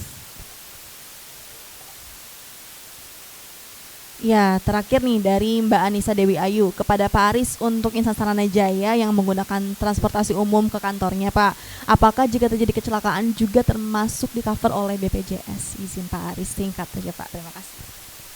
Terima kasih. Wah, ini boleh juga nih. Mbak Anissa Dewi Ayu ya. Ya, pastinya tadi sudah saya sampaikan di awal. Apapun ya, kejadian terjadi di jalan raya menggunakan alat transportasi umum atau pribadi, ketika terjadi risiko itu masuk ya. Jadi yang penting kan kita akan minta tuh kronologi seperti apa kejadiannya. Bisa saja nih naik Transjakarta ya kan, kepleset jatuh, atau di sini ada nggak naik kereta nih, rombongan kereta angker ya. Saya sekali tuh ngadepin, alhamdulillah tuh masuknya susah, desak-desakan, sampai ada yang ibu-ibu kejepit tuh kan. Nah itu kenapa? Kalau dia kena jepit itu resiko udah masuk kecelakaan kerja ya. Jadi itu Bu Anissa tetap di cover oleh kami BPJS Kerja. Yang penting pada saat kronologis itu diceritakan secara detail kejadiannya seperti apa. Oke. Mohon izin nanti Mbak, untuk teman-teman semuanya baik yang di ruangan Zoom maupun yang hadir di sini, kalau masih ada pertanyaan boleh saja ditulis, dicatat, nanti dikumpulin oleh teman-teman di sini mungkin ya, dengan Bu siapa namanya? Bu Fili. Nanti biar dikirim ke kami akan bantu jawab ya. Karena ini waktunya terbatas ya, sangat-sangat terbatas ya. Terima kasih sebelumnya ya. Lanjut. Baik, terima kasih Pak Aris, Bu Titin, narasumber hari ini atas jawaban dan responnya. Selanjutnya kita akan ada sesi foto ya yang bergabung via Zoom. Boleh dinyalakan untuk kameranya? Ya. Oke. Mohon bantuan operator.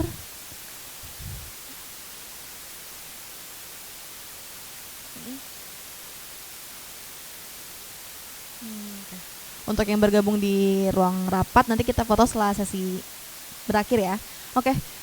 Dengan hitungan 1, 2, 3, sekali lagi.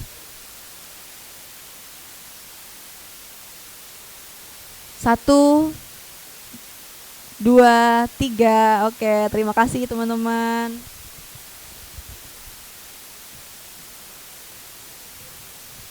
Baik, sekali lagi ya, 1 kali lagi teman-teman yang bergabung di Zoom ya. 1, 2, 3. Oke.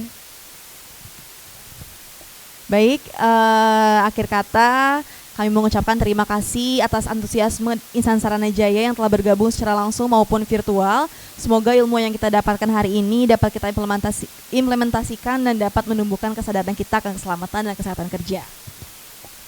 Kami mengucapkan terima kasih banyak kepada narasumber kita hari ini, Ibu Vina, Ibu Titin, dan Bapak Aris yang telah meluangkan waktunya dan memberikan informasi yang sangat bermanfaat bagi kami insan Saranajaya. Akhir kata, saya Vili undur pamit. Terima kasih, salam sehat untuk kita semua. Wassalamualaikum warahmatullahi wabarakatuh.